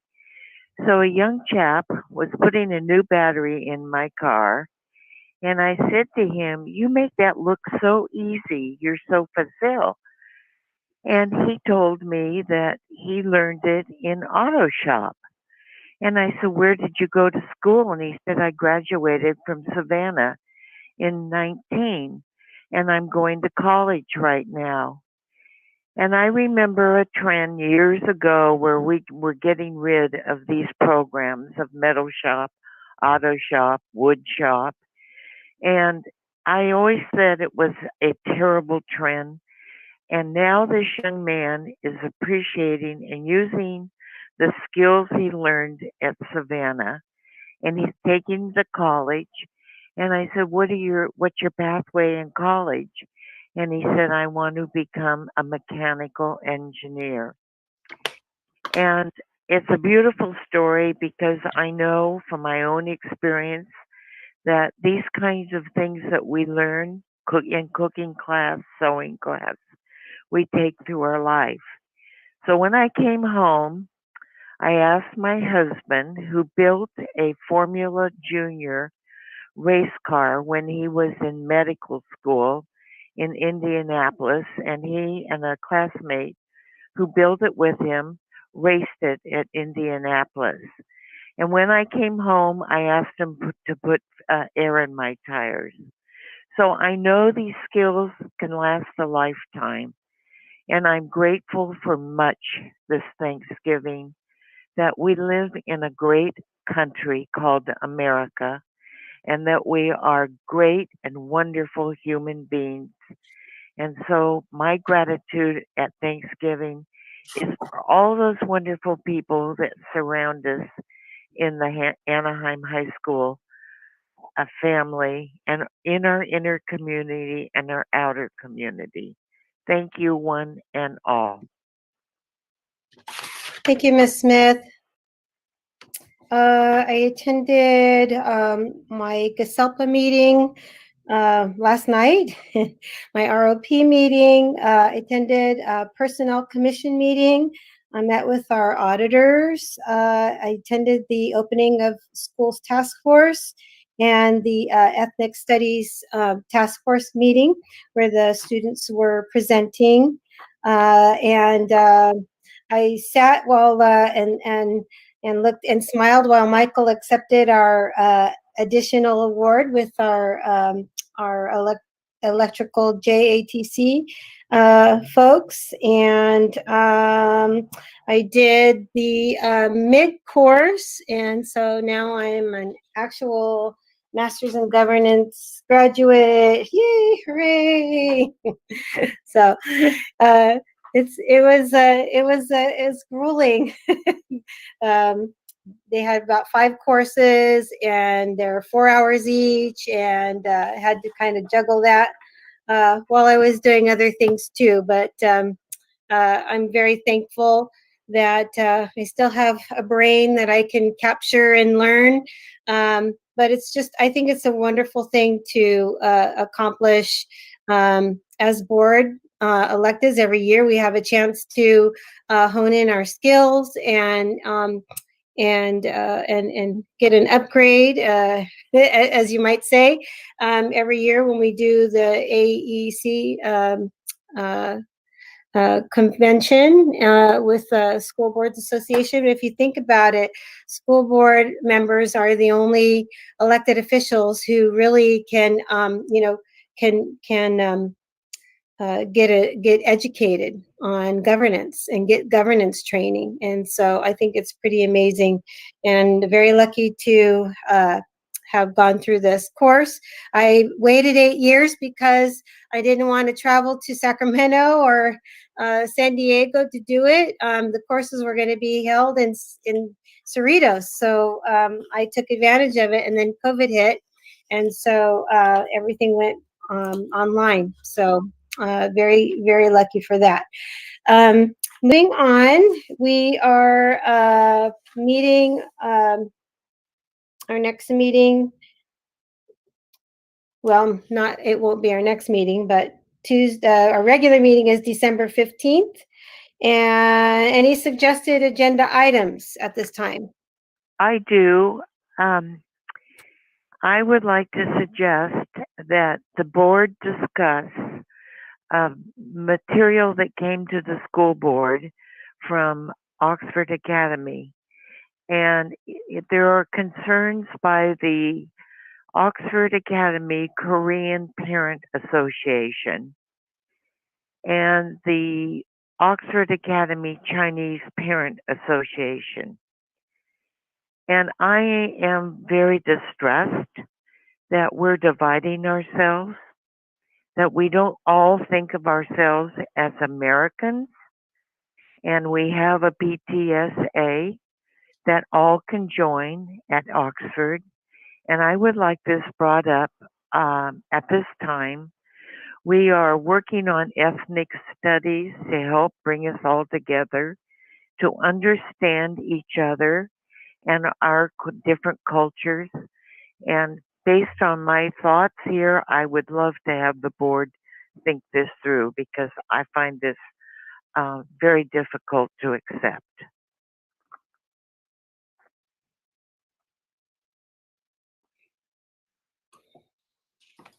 I'm not quite sure what exactly it is, Kathy, so I would love to support you as a second, but I'm not really sure what you're asking for, so unfortunately I don't know what it is, so. These are groups that form, they're not really part of the school. These are parents that do this separately. So I'm not sure, Catherine, if really that's within our jurisdiction to do that. to tell them that they can form or not form. That's my understanding. They meet on campus. I don't think anybody's meeting on campus right now, but I don't think they meet on campus. But if we were not in COVID and school was normal, would they be meeting on campus? To me, it's exclusionary. They're exclusive, that we can't all meet and discuss the same issue as parents of kids in the same school. I find it offensive. Well, I don't know what their charter is, what their goal is. I think the school district would have to review what type of organization it is, because we do have certain guidelines to go by in approving individuals or groups to meet on the campus. So, I don't know how to respond. Well, I never knew about it until I read this material that came to me today. And well, I mean, if you're referring to the emails that came through today, I could just say that, Kathy, any organization, any group of folks have the freedom of right to go ahead and form an organization and represent and advocate for themselves. So I wouldn't be against it. I would basically very well support an organization if they're actually forming to advocate for what they believe in. And if you're talking about the Chinese American parents and the Vietnamese American parents, if they have an organization, they're planning on advocating on behalf of students. So there wasn't a second on that, is what I'm hearing. my question would be why? Why would they not be all members of the PTSA and discuss the issues that they're concerned and want to discuss? Why can't that all be under one organization? Why are we dividing ourselves? That's a question to ask them, and I will. Yeah, Kathy, and I think I need to go back and look at what, the email you're speaking of, but I think it was just a group who call themselves parents. And, I don't recall exactly, but I do think and agree with the fact that this is an outside group. They formed their own little group and their concerns. So that they're not an official group as far as the school district is concerned. So that, and then I don't think we have any jurisdiction over them, because that's, it's like some of your religious groups that form and come and express their opinion. So I don't think it's something we can really discuss. Yeah. So there wasn't a second on that. So we are going to go back into closed session. We have one more item to discuss. Okay. Yeah. Do we go back to the phone number that we used before, or we can't stay on this particular? No, we have to go back. Yeah, Correct. go back to closed session. I'm going to have to find